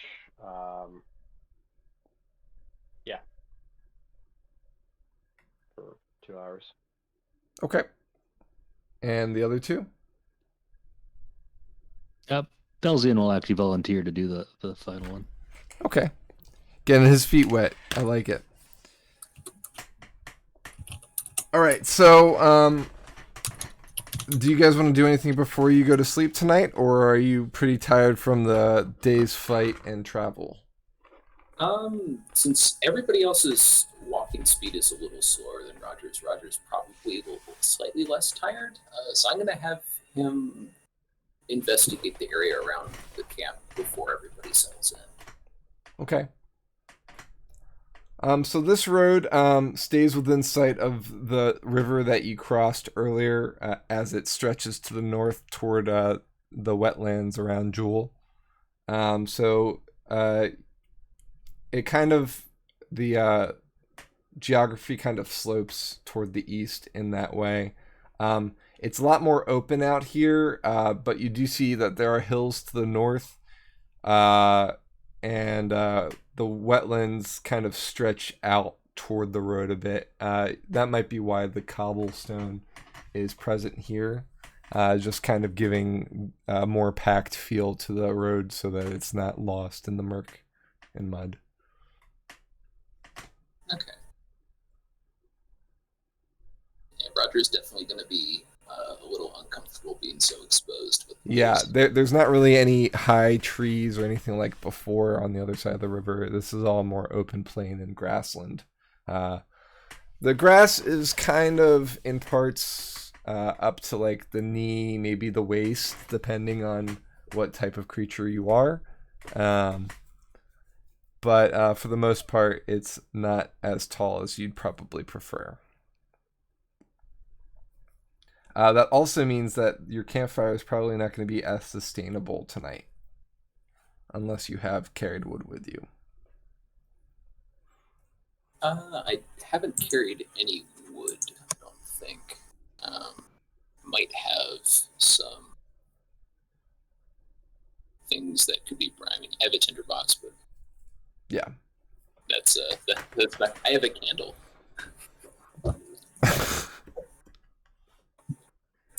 Set out some candles for those of us without dark vision. Otherwise, if the rest of the party's okay with it, I'll probably put out the fire.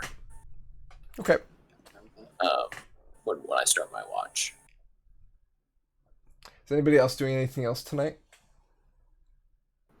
I'm contemplating the nature of religion, which I've never really seen demonstrated before. Never seen anybody use the power of the gods before, so I'm just carving away and thinking. Can we perceive the wall yet? So as you're going north and a little bit to the east, so does the wall, as you can see on the map. So it's actually kind of actively, quote unquote, avoiding you at this point. You're getting toward the middle of Seregen, which means the point of the wall is the farthest away. It's the thickest part of the realm, if you will.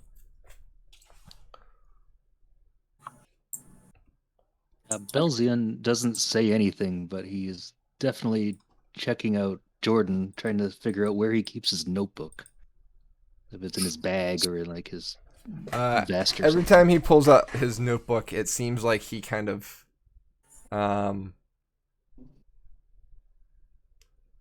does some sort of motion with his fingers, and a piece of paper appears and a well of ink, and he kind of just jots down a note, and then it seems to magic away after he's done. somewhere in one of his many pockets, presumably. Wow. Yeah, Belzian's just contemplating that before bed. So, oh, go ahead. All right, Amethyst, want to roll me perception? Unless anybody else has something else they want to do. I think Ulrich had something. Oh, I'm sorry, Ulrich. Sorry, yeah, Go I ahead. was gonna say Ulrich's just kind of keeping an eye on Sirrus. Okay. Yeah. Sirrus seems to be murmuring in his sleep, which is a good sign, but he does not wake. Okay. Which is probably also a good thing at this point. Yeah.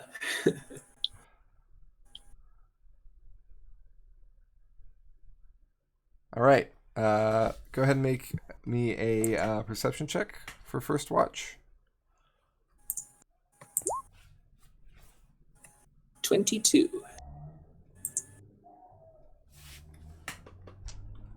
All right. You see nothing of note. You don't hear much of anything.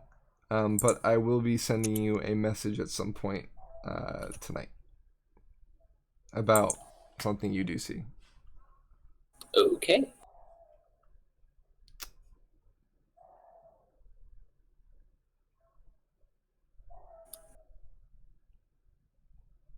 All right.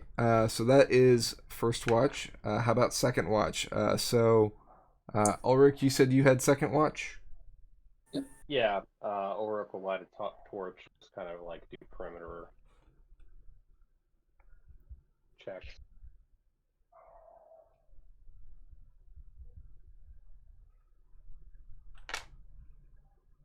Give me a perception. And yeah, I forgot. It's an 8. Wow, I'm rolling a lot of 8s. All right. Perfect. It seems to be a pretty quiet night for you as well. Nothing of note.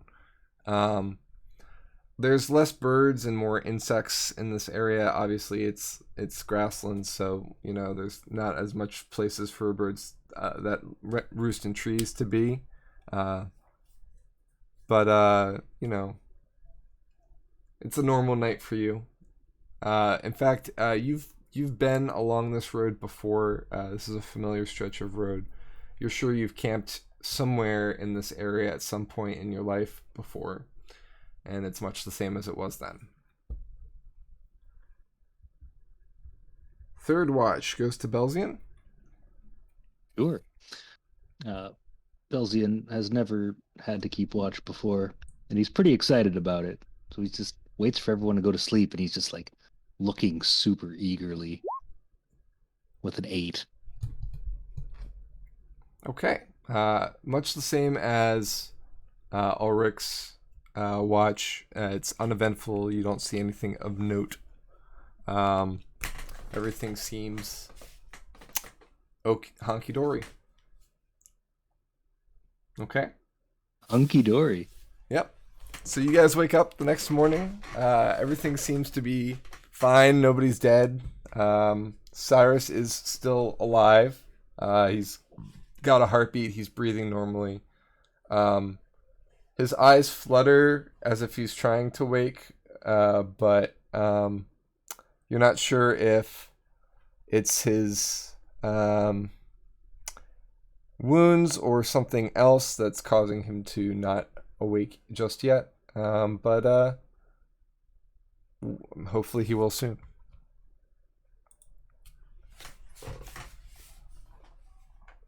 I'm going to take not being awake as a good sign, which means we won't have to hear him complain about being carried.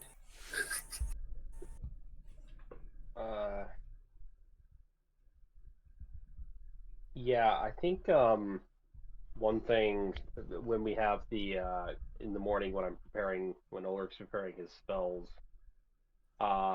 he would probably prepare detect poison and disease. Okay. And just kind of cast that to get a sense on whether this guy is Sirrus's. So, yeah, I can detect presence and location of poisons, poisonous creatures, and diseases within 30 feet of me. I can also identify the kind of poison, poisonous creature, or disease. Yeah. So that's a good spell to cast because he is indeed he's poisoned in some way. Looks like to be some sort of infection that his body is fighting off. While he is indeed alive, he is consistently dropping to 0 and making saves. So basically, he's in and out of consciousness. In which case, Ulrich, once he detects this poison, you said? Yeah, we'll call it a poison. Okay. Once he detects that, he's going to once again use 5 points of lay on hands, which can neutralize a poison effect. Okay.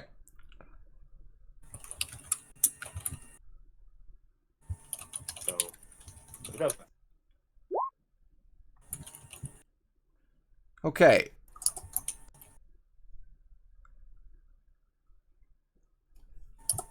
You didn't notice this before, but Sirrus had kind of a he was so pale, it was almost like a light bluish color.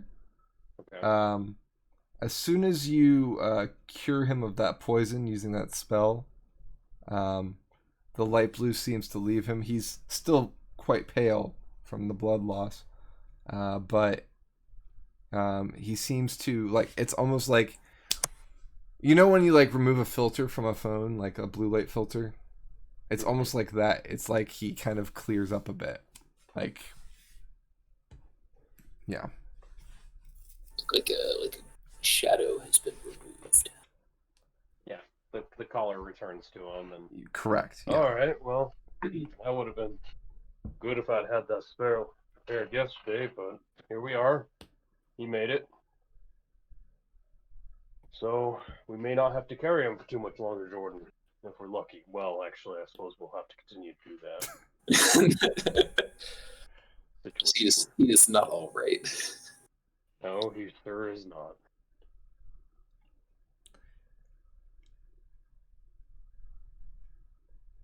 Yeah, I don't know what we're gonna do, like, when he wakes up. Knock him back out. Well, We'll I attempt figure we just... What's that? We'll attempt to do right by him whenever he does wake up. Exactly. We've got his traveling papers at the very least, with a few of the odds and ends at his camp. We can tell him Dolores was seen to. Give our regrets.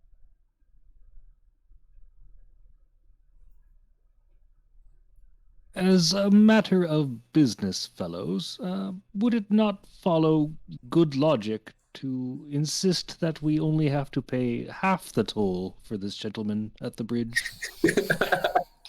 I'm gonna live with it. I'm not worried about money. It's just not mine. I've got plenty of it on me, and I'll take care of you. Okay. Very good, then. I'm sorry, for some of us it's still a force of habit. No, Not to mention the fact that the ogres probably at least somewhat collected his cut.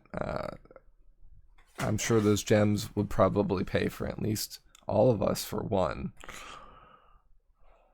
Says Jordan. Oh, Maybe. I figure we're not gonna use his gems, Jordan. We'll just pay with our own gold, my own gold if we have to. How do we know they're his gems?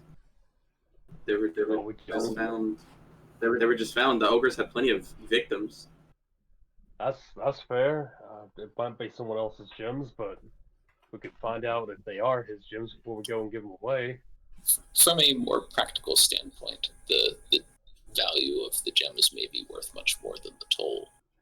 But I would rather have that appraised by a jeweler and not by the person collecting the toll. Fair enough. That's a good point too.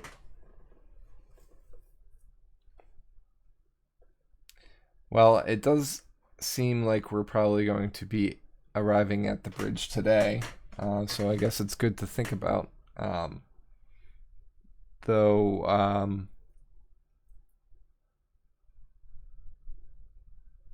I guess we'll see when we get there.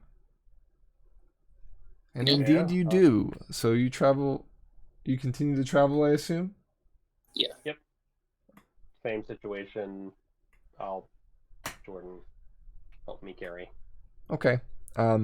So as you can see, I'm not going to be charging you for the whole square since you're just cutting through a corner of it. So you'll definitely probably arrive at Jewel today. Okay. The bridge is set up similarly to the bridge you crossed, only a lot shorter. This river seems to be fast and deep, and has rapids to it, at least where you are. It seems like the highlands that are to the north, kind of, this road's kind of, the river kind of goes along some of them. In fact, the road on the other side of that river kind of is built along that highland area to lead out of the marshlands that are to the east. So this bridge may likely be one of the only crossings of the river, which is why it's tolled. Whereas, you know, if you tolled the bridge to the south, people would just try and get across some other way, right? So there stands several of the Seregen Legion. They stand at a toll booth, seemingly bored as you approach the bridge. There are 4 of them on this side, and you can see others in the center and on the other side of the bridge. So it seems there's 3 stations. Okay.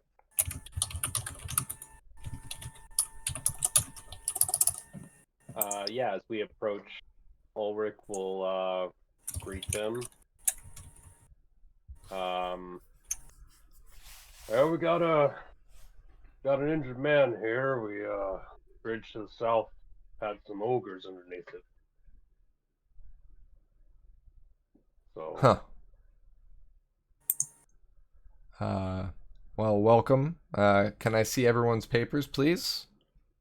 Yeah, that's what I was talking about. Here you go. Here's his, and we're setting him down, and Ulrich presents his papers as well as Ulrich's own papers. Thank you. And he starts collecting each of the papers and inspects them one by one. Oh. All right, so by my count here, I see 1, 2, 3, 4, 5, 6, and 7. 7 people. That will be 35 gold for the toll. All right. I can handle that. I insist on paying for myself. Huh. All right. I ain't gonna stop you. The guard paused when he looked at Sirrus, but didn't not charge him. Right. He seems pretty unfazed by the ogres. He seems pretty unfazed by the injured man. He still looks like he's bored. Yeah. Like this is just another day. Yeah. Ulrich pays for everyone except for Roger. All right, so 30 gold for you and 5 for Roger. Yep. Oh, thank you, my good man, and blessings upon you. No problem. So, pretty cushy job you got out here. I suppose. You know, every once in a while we see some action. Why do you ask? Well, I'm just acknowledging it's a nice day and you get to be out in this nice weather. Do we have problems? Small talk. I commend you for keeping this bridge troll free. Yeah. But not toll free.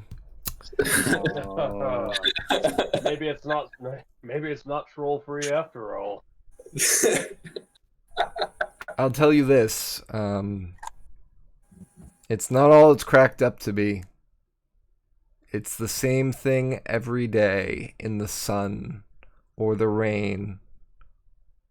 And you would not believe how many people try and get around paying the toll. Unfortunately, that's why we have the middle area. Yeah. See people who refuse to pay or try and get around. Well, they have to pay a penance. Well, I suppose that's as dictated by the king. Gareth has assigned us to this bridge, as Right. with all the toll keepers. Well, then I commend you for you doing your duty. Then, anyway. I think that is most interesting, guardsman. What is the last person who tried to avoid paying the toll, and how far did they get? Well, they tried to talk themselves out of paying because they said that they served the king in the war of the Three Brothers, and well, who didn't serve? And how does that make you immune to paying? Everyone must use this bridge, and how do you think it stays upkept? How do you think that we are paid to be here? Some people are just ungrateful about the work that we do.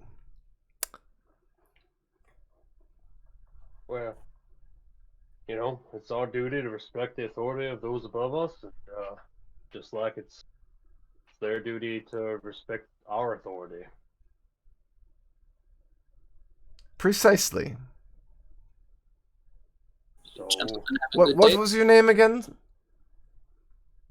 I'm Ulfric Oakenhurst. Ulrich.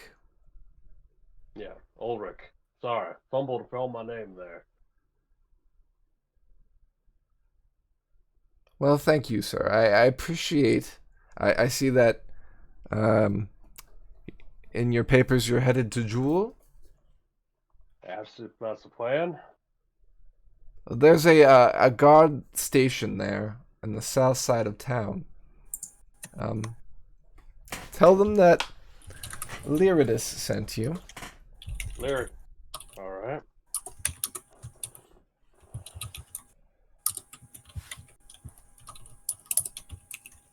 Well, we'll certainly do that. I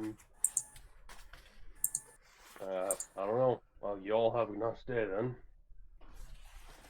And you as well, sir. As Ulrich's moving on and the group's moving on, Ulrich's gonna kind of mosey over and ask if orc attacks are becoming more common recently. If there's a problem with brigands or other unsavory characters recently, is this thing kind of on the uptick? You're asking Lyridus or one of the other guards? The same guard. Okay. He says, well, you know, we have the ruffians and so forth and so what. We're on the alert for bandits that have been perusing around this area. They were in Ari for a time. They're to the north. I'm sure there's some that are somewhere around Jewel. They've even been in Jane's Reach and the mountains of Gideon. But so far as I can tell, they haven't gotten past us, and he looks very proud of himself. The orcs seem to have been quiet, but we've been hearing strange things from all over. Let's just say we're not surprised about the ogres. People have been hit with hard times all over, from creatures and monsters and bandits and whatnot. There's too few of us these days. It's not like it was. I wish there was more I could do, but I must stand post here and guard this bridge and make sure that people pay our toll. And he looks very, very self-assured about that. Here. Takes a draw, nods, and wanders off.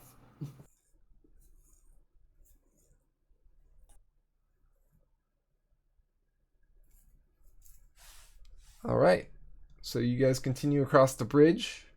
You pass through the center area, and indeed you see stocks, some of which are currently occupied by persons who either couldn't pay, maybe, or wouldn't pay, or didn't want to pay, or tried to get around, or under, or whatever. As Lear just said, there are guards there. There also seems to be a guard house and living quarters that go under the bridge. Like there's a tower that goes up and down on either side, and a kind of a portcullis in the middle as well. So this bridge can be fortified from this center area. The other side has another guard post with 4 guards as well. They kind of nod you through and are keeping a watchful eye toward the east.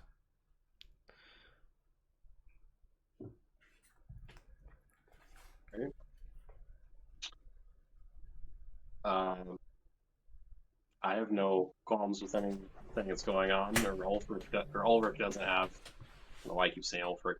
Ulrich doesn't have any qualms with what's going on. So he's just going to continue on. Okay, sounds great. So we all travel east toward Jewel. The conditions of the road deteriorate to a muddy crawl. There are deep tracks of wagon wheels that have gone time and time again through this, and that's where it's the muckiest. There are better points and lesser points. We are just getting out of the rainy season, so while things are drying up, it's not fully there yet. So it's not the most comfortable travel. You still maintain the same pace overall, but ultimately it's not fun. Jewel begins stretching out on the horizon, and there's a glimmer all around you as you can see the marshes. You are now truly in them. Why there would be a mining town in the middle of a marsh is beyond any of you, but they say that it's a mining town nonetheless. So here it is. So we arrive at Jewel from the only road in, which is to the east road. Everyone can see this map, correct? And transitioned. Yep. All right. So this is the city of Jewel. Yeah, you're arriving here on the east road here. I have some points of interest located on the map for us to know where basic stuff is in the town, which you could basically have asked anyone about, and they would have been able to direct you there. Anything more specific, you'll need to, ask or gather information about. But this is kind of the basic idea of the town of Jewel. So Jewel, just to give you a description, I'll read from the original entry that I have in the atlas that we have in our Discord. Jewel is a town located in the center of Seregen. It's the central hub between both halves of the kingdom, and many stop here along their travels for jobs, news, and trade. Despite its sparkling name, Jewel is not as glamorous as it sounds. The marshes that surround the town are fed by 3 rivers, and the level of these marshes ebb and flow with the rainy season, making the street of Jewel near impossible during the wet months. Still, Jewel lives on during these times by its unique adaptation. The entire town has an above and below. So as you look out over the town, you see that there's scaffolding throughout the town that kind of doubles as roads. obviously the scaffolding wouldn't be able to support like horses or like carriages or anything of the sort, but it would support people, and it's basically you see that each house or building has at least 2 stories to it, and you can tell that those stories are generally connected. So each building is generally not shared between 2 businesses. It's one business or one home that has 2 different levels. One assumes that the lower levels are sealed off in the wet season, and then the shop might be occupied up above in the wet season or whatnot. Right now, the town is bustling. It is growing dark as it took your whole day to get from where you were when you woke up to here. And ultimately speaking, that's where I'll leave you for now. So, what would you guys like to do?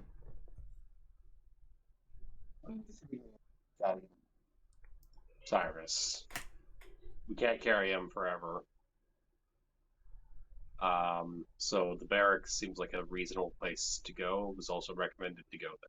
So that's what Ulrich would like to do. He'd have to take someone. Well, no, he could just carry Sirrus at this point on his own, I suppose. Just like firemen Sling carry him over the shoulder. Yeah. Okay. Belzian can come with because he's interested in seeing where Sirrus ends up. I guess. So as you sling Sirrus over your shoulder, you hear a whisper from him. Oh, hey. He says, Hey, buddy. Water. Yeah, all right. Water. Yep. Let's get you some water now. I mean, the barracks definitely should have water, so I think he's still going to probably make his way to the barracks, which are fairly far away. Yeah, it's toward the center of town down south. You can see that triangle of buildings there. That's all the barracks. Yeah, let's say C, Converging Pints, is much closer and possibly within some sort of view. So yeah, it's just along the main road, just to the left when it hits that first fork. Yeah, so he'd say, "Oh, all right. I guess we're gonna go get a pint then." Won't say no to that. I think it's safer than drinking the water around here. Yeah. All right. So, as you're heading down the street toward the barracks, you see Converging Pints on your left, and you decide rather than take him to the barracks, you'll bring him into a tavern, which is what Converging Pints is. The tavern has that whole corner section, so it's an L-shaped building with 3 floors. The bottom floor is completely bar and dining area with kitchen and other things. You see that there's a slight alleyway just across from that main road. That kind of like between the buildings, there's a slight alleyway where you can see stables just back there. So it seems like that square in the back where the C is on the map is where their stable would be. Okay. Well, inside the tavern is fairly busy. I mean, it's evening. There's most of the tables are filled at this point. There are a few seats at the bar staggered here and there, but there's nothing for such a large group as you to all be able to sit at the same place. Many people in the tavern eye you alarmedly as they see you carrying a half-man on your shoulder who's obviously injured. And the barkeep yells out to you and says, "Is something the matter with that man?" He got attacked on the road and now he wants a drink, so give him a drink. You should see the other guys. Yeah. He looks at you incredulously. He's like, like water? Yeah, if you got it. Water for him and he- a pint for us. he kind of like flabbergastedly like he's falling over himself to try and get a cup of water for this man. Like obviously like just slow down. he's obviously not very good around like injury. Right. Like you even though you're trying to calm him down, he's still like he obviously thinks like this man's last limb is in his hands, and I just realized how that sounds because he's only got 2 left. So but Last yeah, limb yet. it's not last limb yet, but Last limb, maybe in a sentence. so he grabs a tankard and goes to a barrel that has what it seems like water in it. The water's not fully clear, but clear enough.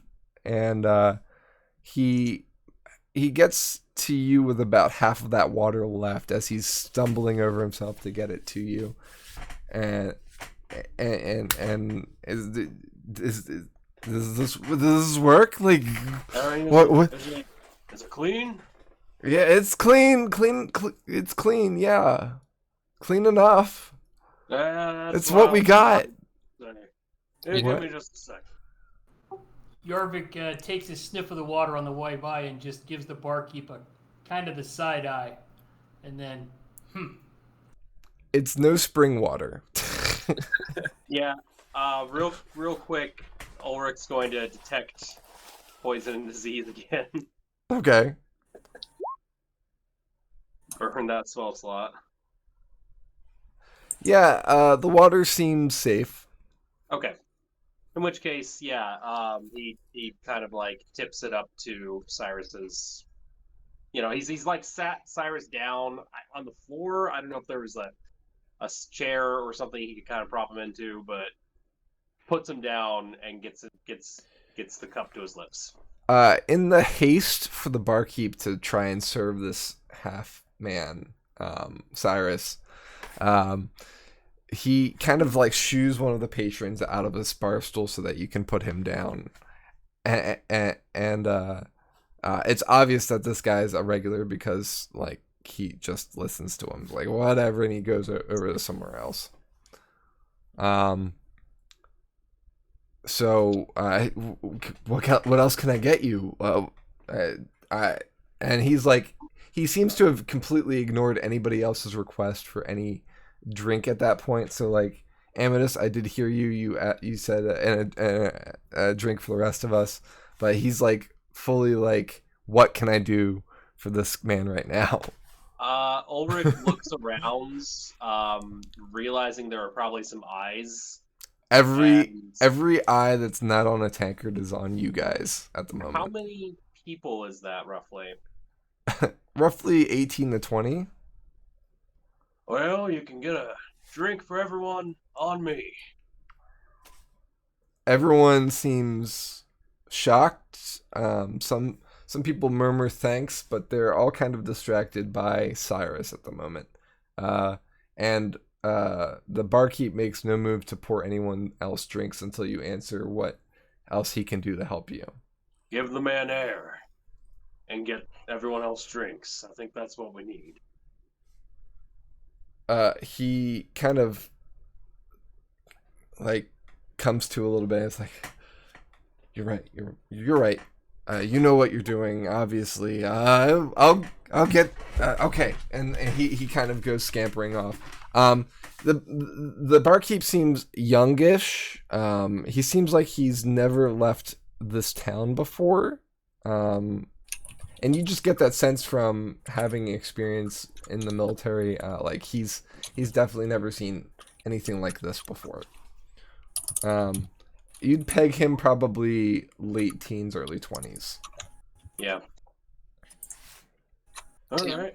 10 times this kid's age. Yep. I'm like a quarter of it. Hopefully Zippo doesn't get carded, right?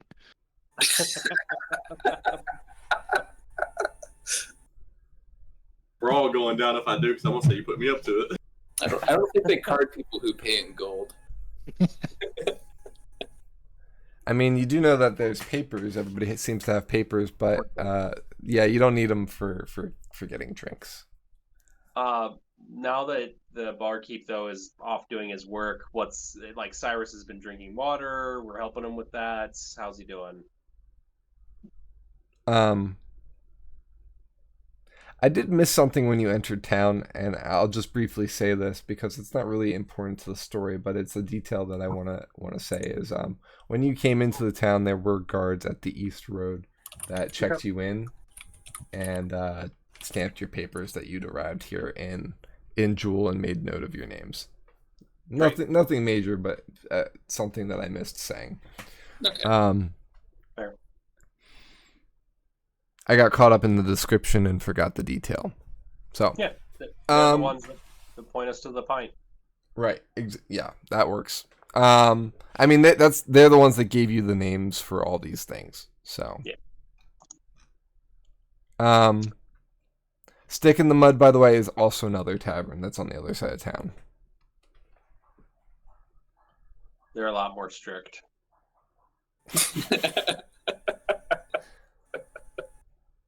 They would let a half man sit in their bar. Must be full man to enter. Half man enter, no man leave. No arm, no leg, no service. So the barkeep goes into the back, and an older gentleman comes out and begins helping him with drinks and pouring and whatnot. And after they've prepared the drinks and gotten everybody their rounds, he sidles up to the counter and kind of looks squares up and says, "So I appreciate you giving me such business, but you really think this is a good place for this guy here?" Well, he said he was thirsty. That's the first word he'd said along our entire journey. And my intent is to take him to barracks, but, figured I'd give him a drink first. I suppose there's some sense to that. So, well, how much do I owe you? Well, we didn't pour the good stuff, so don't worry, your purse is not going to be that much lighter, but it'd be about 2 silver per person, so it's about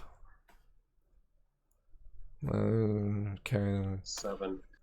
25 people, 50 silver. Are you including your party?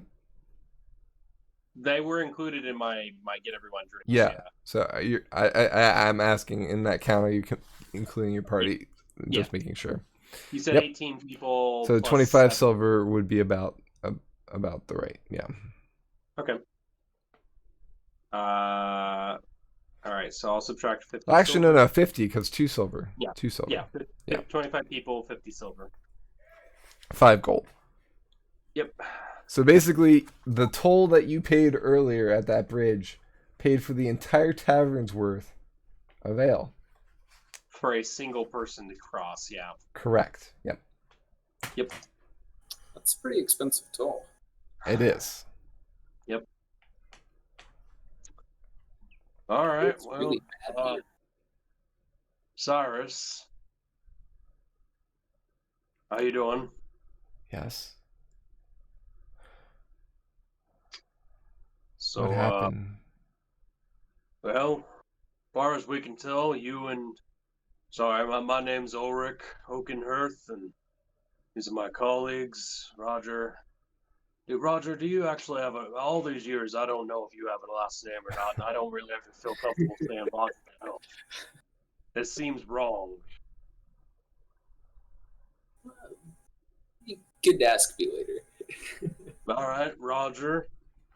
and Zippo Yarvik. Am I saying that right? Just gonna raise his mug. Yep. All right. And Belzian, yeah? Ah, yes, I am Belzian Gilkas. Yeah. Well, anyway, we stumbled across your camp and found a couple ogres that messed you up right bad, and Dolores was already gone by the time we found y'all, so... What? Yeah, I'm sorry about What happened? She was eaten.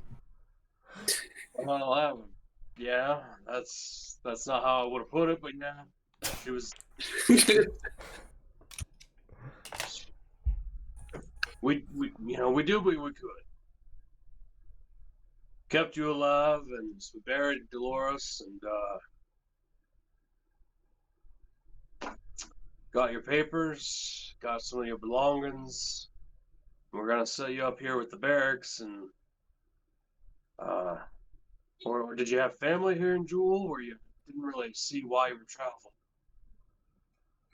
My sister was the only family I had, and is that like you can Dolores? see that there's a tear going down his face. But he seems to not have much energy. The stump on his arm, that's all that's left of his arm, keeps twitching as if he's trying to like wipe away the tear, but he doesn't realize that it's not there. He's definitely not all there yet. He's still coming to. He looks exhausted and frightened, and now kind of in despair as he learns that his sister is dead. Was here for Jewel work. Yeah.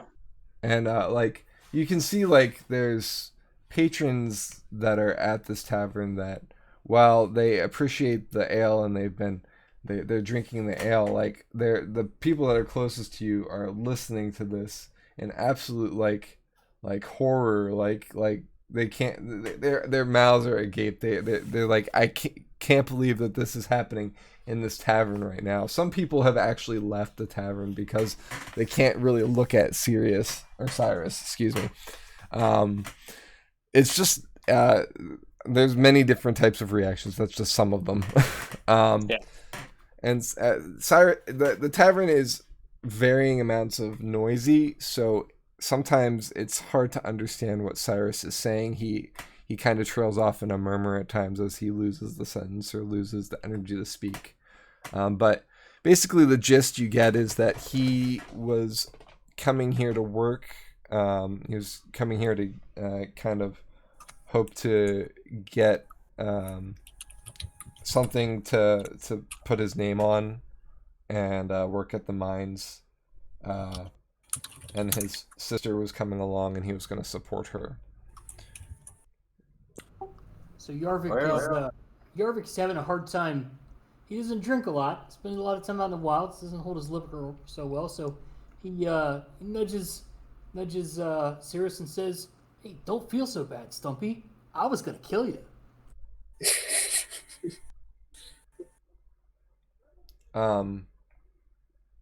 Sirrus just kind of doesn't even react.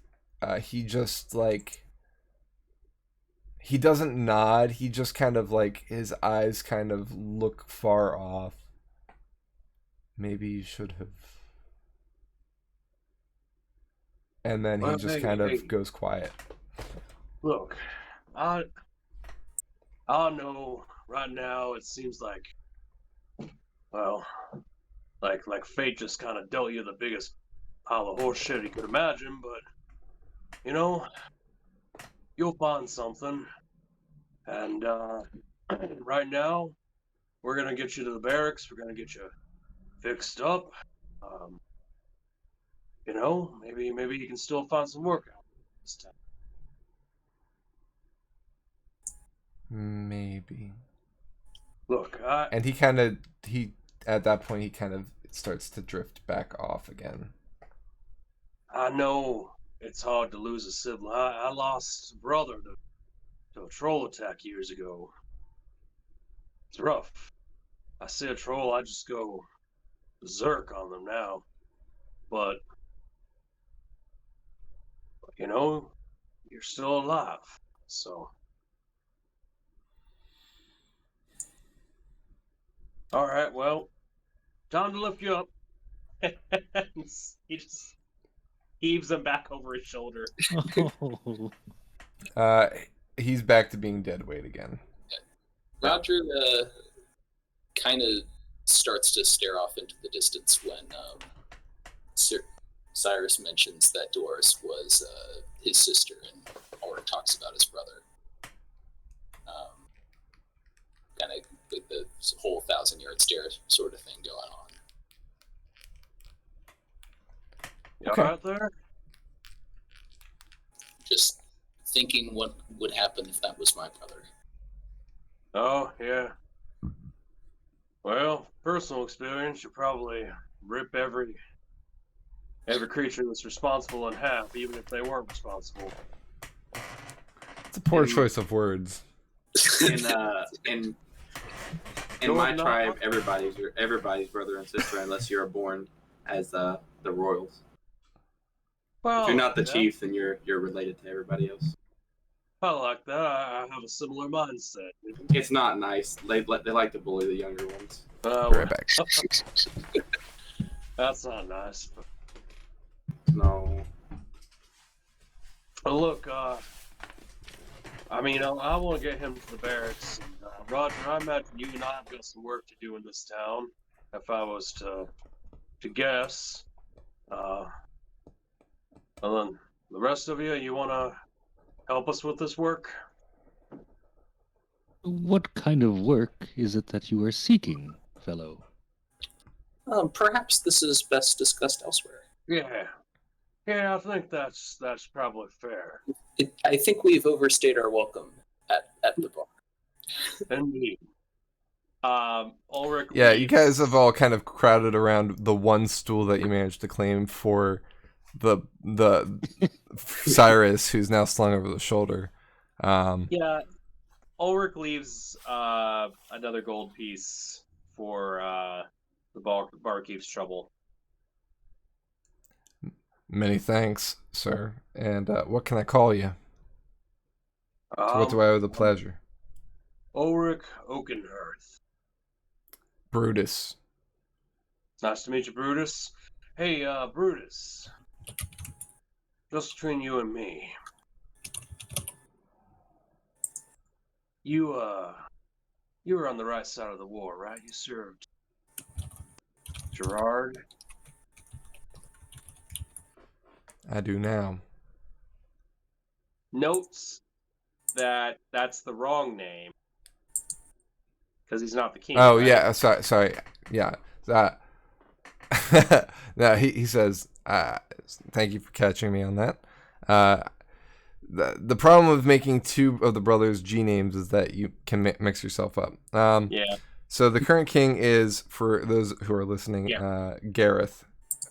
Gerard was one of the brothers. The other brother was Benjamin. And Gareth won. The other two have been killed. And their armies subsumed or destroyed. So he says, you mean Gareth? Oh, did I say the wrong name? And he winks and leaves with that. This is essentially him just kind of like laying a foundation of drawing anyone else who maybe dissents from the king to him. Okay. He kind of bristles at it as you leave, and give me a perception check. Yeah. Can I make one also? Sure. As I think Roger is probably used to this tactic by now. Yeah. 15 and a 20 from Roger. So Ulrich, you see that several people give you a dirty look when you ask him about Gerard, as if they've any favor that you might have gained for saving this guy, they are now like, who the hell is this guy to ask about Gerard here? And if you recall, you're in Gareth's Heartland, Yeah. basically. Oh, yeah. So, Absolutely. Amethyst, much the same. One of those people actually drew a knife and kind of half stood when he said that. Obviously, he did not gain any friends by that sentence. Yep. Yeah, I think that's on his way out. He says, "Well, beg my pardon and long live King Gareth." He's heads on out.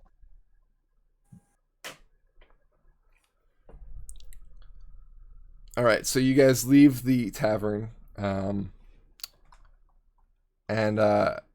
is everybody going with him to the barracks, or are some people staying at the tavern? I think Roger will stick with Ulrich for the moment, and may mention to the rest of the party that, hey, perhaps we should secure some lodging for the night before it gets much later.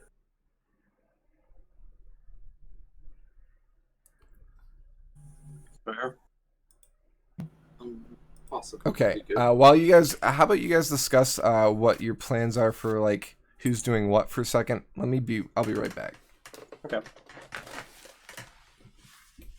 Yeah, so I think Ulrich and Roger are going to the barracks, both to as a safe place to put Sirrus and to ask about potential dissenters that we can dispose of.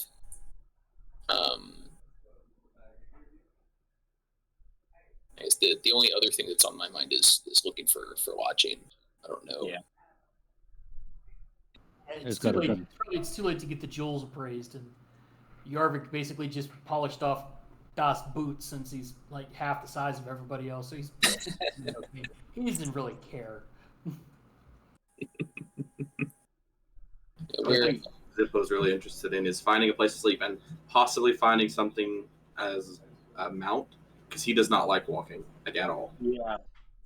That's also on Ulrich's to-do list, is finding a mount. There's Marin's Menagerie, which would be the place to go for that. Yeah, and I'd also like to check out, probably not tonight because it'd be closed, but in the morning, the magic shop. I would like to check that out as well. Does appear to be a magic shop. Belzian has some business in town, but he's more interested in seeing what happens with Sirrus this evening, and then finding lodging after. All right, I'm back. Hello. Welcome back. All of our secret plotting is done, fortunately, by the time you returned. Awesome. Perfect timing then. Don't watch the VOD.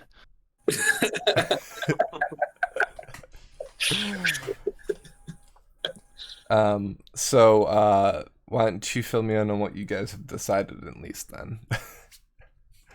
So we're gonna go to the barracks. We need to find lodging, and eventually, probably tomorrow, because it's nighttime, the menagerie and the magic shop. Okay. And getting the gems appraised. Yeah. I would assume the mining town probably has at least one jeweler. Probably. I would assume so. Yeah. That'd probably be a safe bet. Okay. So are we all heading to the barracks, or are some people going to be trying to secure residency while that's happening?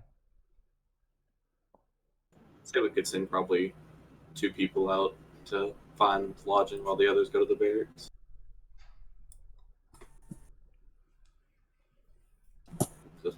I'll go if you want me to, and then one other person. either one of you guys or I forgot Probably Mark's name again. Jordan. I knew it was a J name. But yeah, me and Jordan could, or me and one of you guys can. I think Jordan might have a better chance of, sweet talking a good deal. My charisma's like garbage, so and I'm useless right now. So I'm tagging along and going to the barracks. I can see how this ends. Okay. Yeah, I mean, let's be honest. Jarvik's idea of a good place to spend the night is not anywhere in this town. So, right? Like, so like procuring alcohol is making it easier, and the alcohol is really taking the edge off. So he's in for the. This is the big city. This is New York, man. This is. Yeah, I would say this is probably one of the biggest, if not the biggest city you've ever been to. Oh boy. Well, welcome to Civilization. Cleveland. Yeah. The only thing that Yarvik, the only downside is he notices there's just Jesus cities stink. There's holy cow, there's just so much stink. Yeah, it's definitely a different smell for you. But it's also a lot more natural than you'd expect, being that most of the town is muddy. In fact, the colors of the buildings are mostly a reddish or brownish in color. They are not like colorfully painted or whatnot. Think like in terms of architecture, kind of like the like Greek architecture, like Santorini type buildings, except instead of white and colorful blue roofs, it's dull brown and dull red, muddish colors. Yeah. The only colorful building in town seems to be one that's toward the center of town, which has a big giant tower that serves as not only a watchtower for the town, but also has a mechanical clock that has the faces of the 12 gods on it. That's the Church of the 12. The way I see it, it's kind of like a Mediterranean lake town, like Yeah. That's how I see it in my head. Yeah.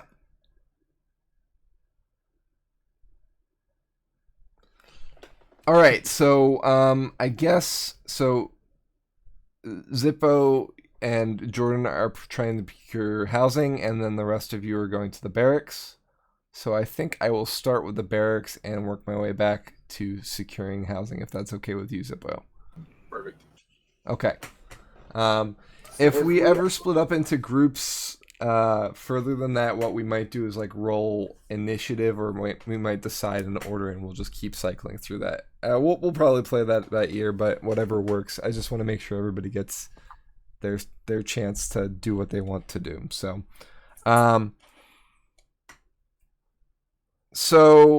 you guys head down toward the southern end of town. It's a little bit more industrial and built up in this area.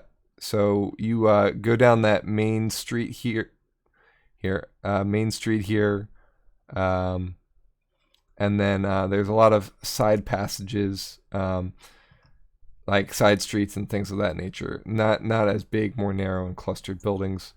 Down by the barracks, there's the main barracks, which is that triangular set of structures that are all packed together, as most of the buildings, as you'll notice, in town are. This is very uncharacteristic of the buildings in other cities that you might have been to. Jewel is very unique in its architecture. Most buildings are not clustered in such tightly packed blocks like this. You'll notice that they're also in weird misshapen shapes. That's a weird set of words to use, but ultimately speaking, that's what I used. There's also some warehouses to the south and some training areas. That whole grassy area in front of the barracks is You can see where archers have been training. There's dummies that people use to hit things. It's definitely where people who are enlisting might go to train, or even people who are more bloodied that might be upkeeping their training and things of that nature. As you approach, you see that there's multiple soldiers standing guard in and around the barracks area. I assume Ulrich is taking the lead here. Is that correct? Yeah. All right. So what do you do? Yeah, I mean, just approach the guards, the nearest guard, and with Sirrus over the shoulder, and say, Lyridus at the bridge said I should stop by. I've got a wounded man. He looks at you and looks at the other members of your group that are with you and says, Lyridus, huh? Yeah? Let me ask you this before I let you in. All right. What kind of man would you say that Lyridus is? Bored and duty-bound. Haughty. Yeah, he sees it as important, the work he does, but he's clearly bored with the work he does. That is to say that the tolls are important, but he could stand for some action. Kind of an ass, right? Well, yeah, I guess Roger feels like he's an ass. Yeah, he's done well by me, but I can't stand him for more than a couple days. That's why he's there. Broden. Nice to meet you, Broden. This here on my shoulder is Sirrus. As you can see, he's not all right.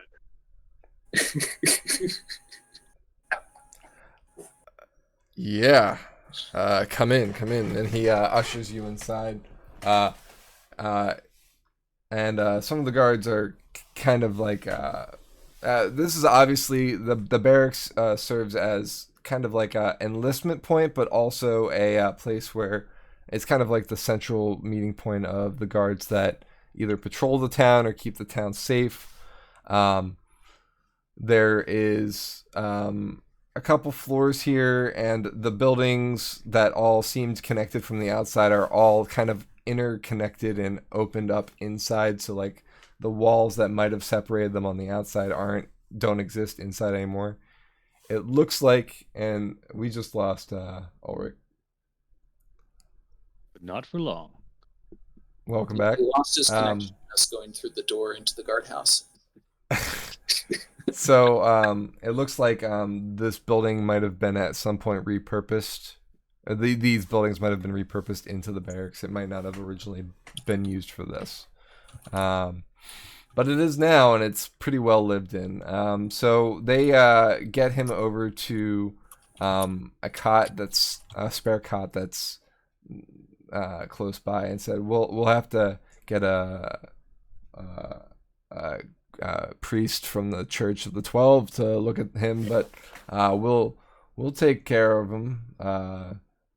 If you need to stop by at any point to check in on him, you can, but he doesn't look like he's much for this world, if you get my expert opinion. And I have seen combat. I've seen many people look just like Sirrus here, and well, he's lucky to be alive. Yeah, he's lucky hanging he on found that you. fucking scrap, but we're doing what we can right now. Here's his traveling papers. He lost his sister by the name of Dolores. Here's a few things from his camp, and well, if he asks for anything else, you send for me. My name's Ulrich Oakenhearth. Apparently, I just really wanted F in my name. But, I'm sorry, I just keep laughing that you. Hey, we can't call Cyrus. We could keep calling him Sirius. Yeah, There's no F in Ulrich. yeah, there's no F in Ulrich at all. That's the fault of my father. Broden kind of nods, like he takes all this information in, and he says, "Well, you did a nice thing for this man, and I thank you all for keeping the roads of Seregen safe. We'll have to send a patrol down to investigate and see if there's any more ogres. Did you see any signs of any other creatures along the southern road? We've heard some tales." We heard, or what we saw by the first bridge between Ari and Jewel, it seemed like there were just two ogres, only evidence of two. The ones that we encountered. Perhaps there are more, but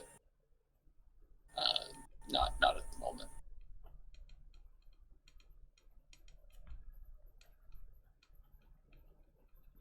All right. Well, I'll let the captain know. I'm Sergeant Broden. Sergeant.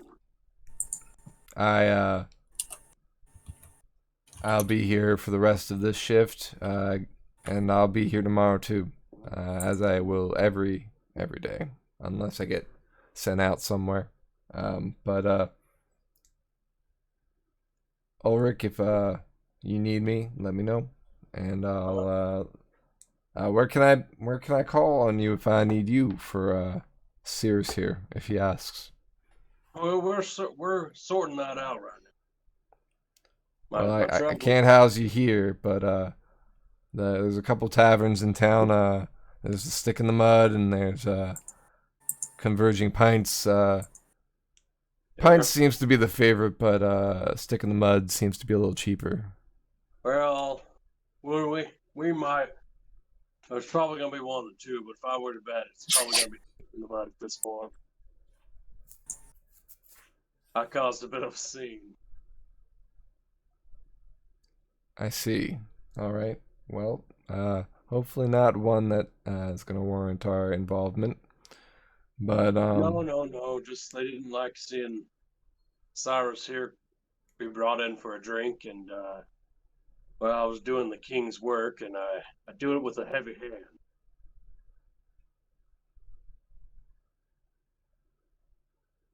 All right. While they're over with the guards, I've woozily sashayed over to Sirrus and said, kind of nudged him, and I hope you do okay, Stumpy. You know what? I'm glad we didn't shank you.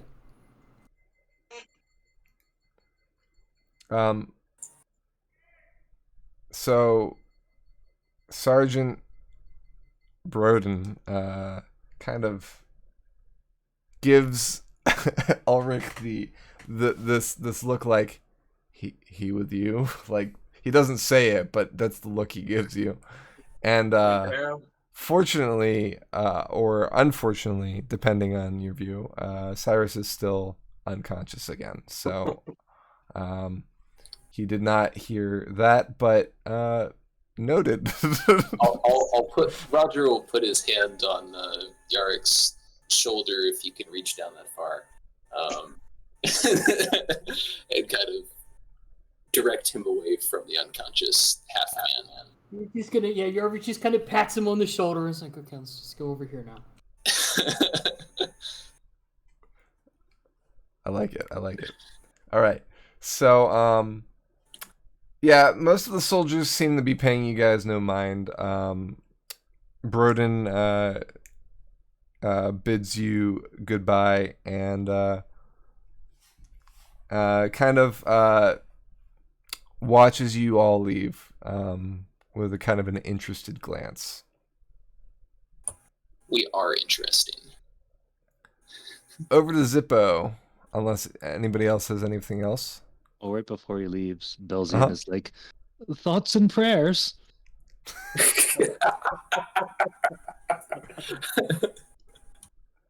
Yeah, that'll do it.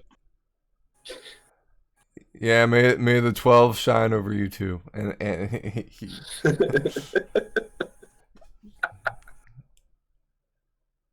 all right, over to Zippo.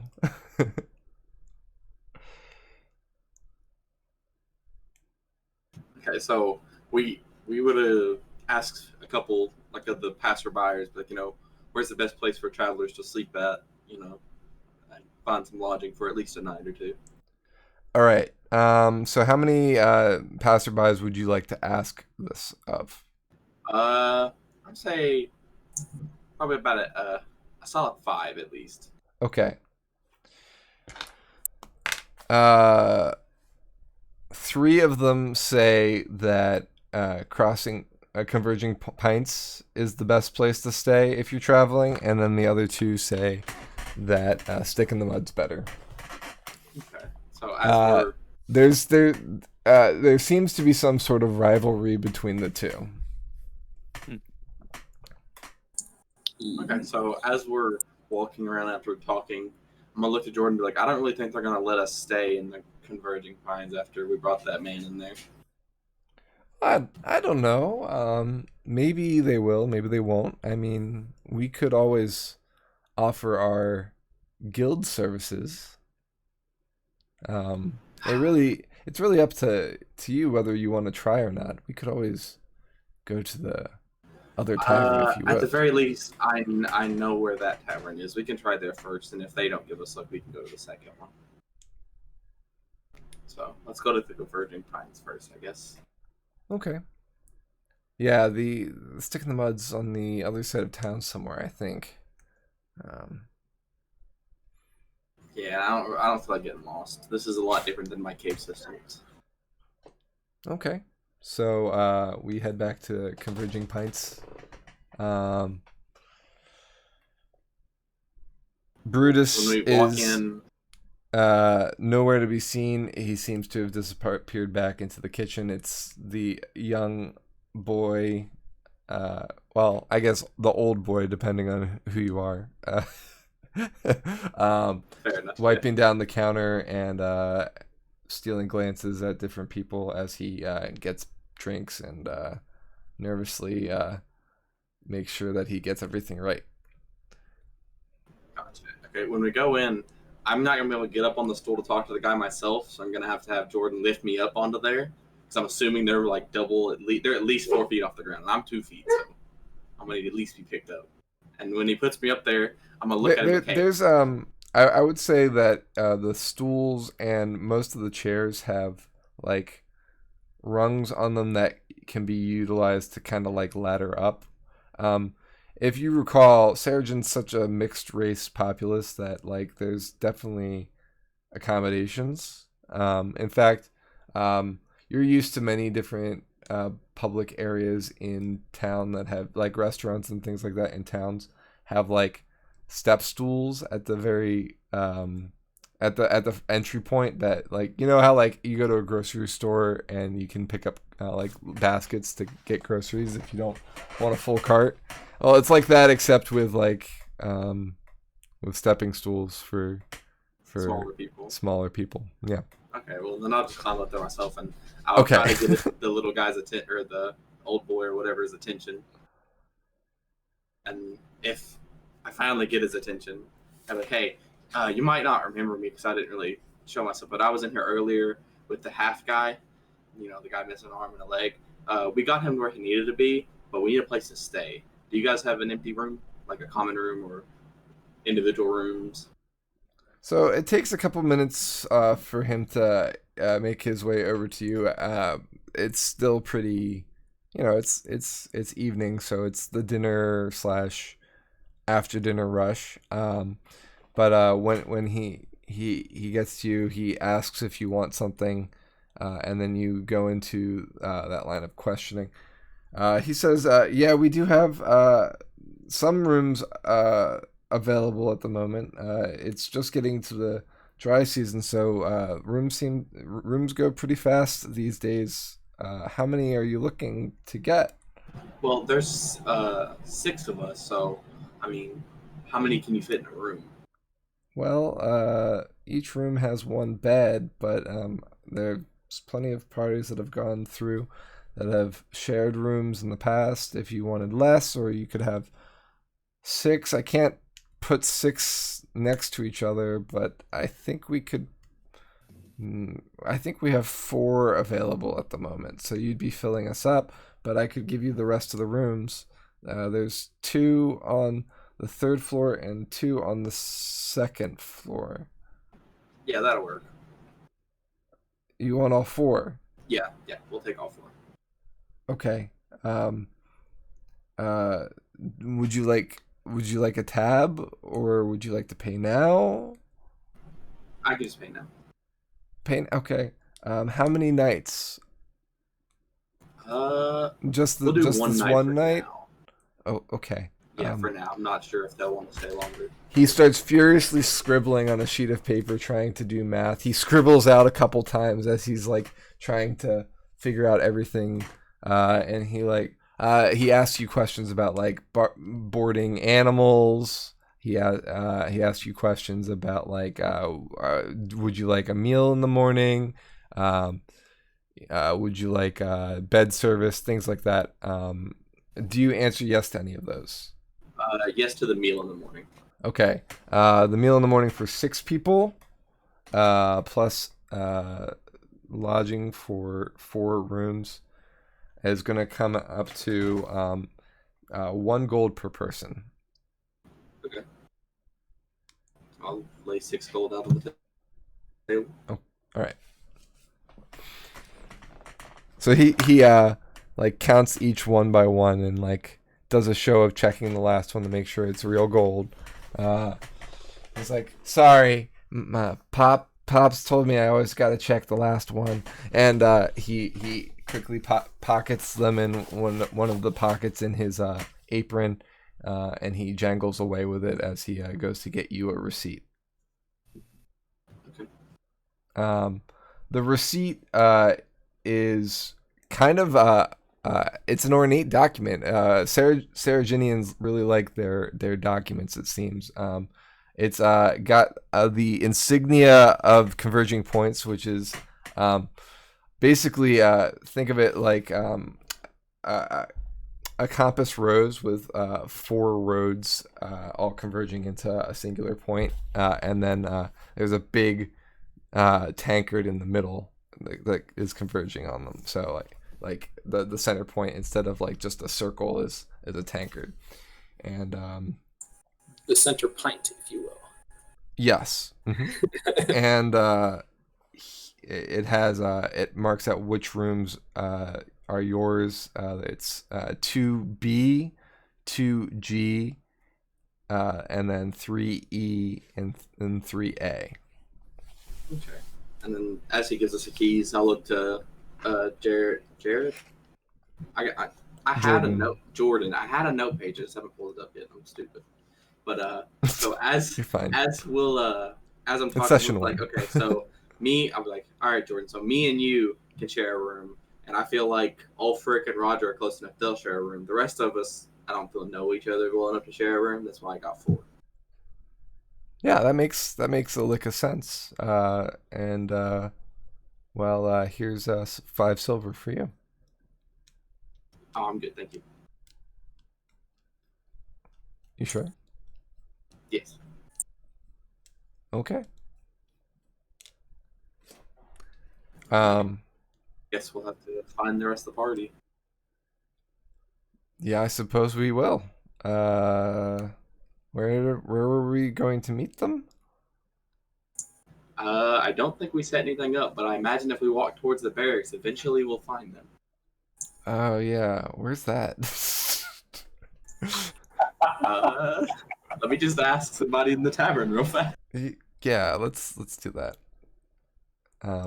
You're able to easily find out where the barracks is. Yeah, they're like so the barracks also has a tower on it. It's a little lower than the watchtower.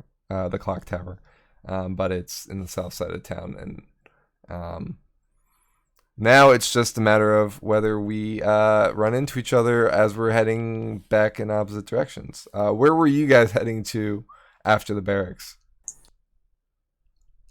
Sensibly, I think we would go back because we were advised that this is the better one.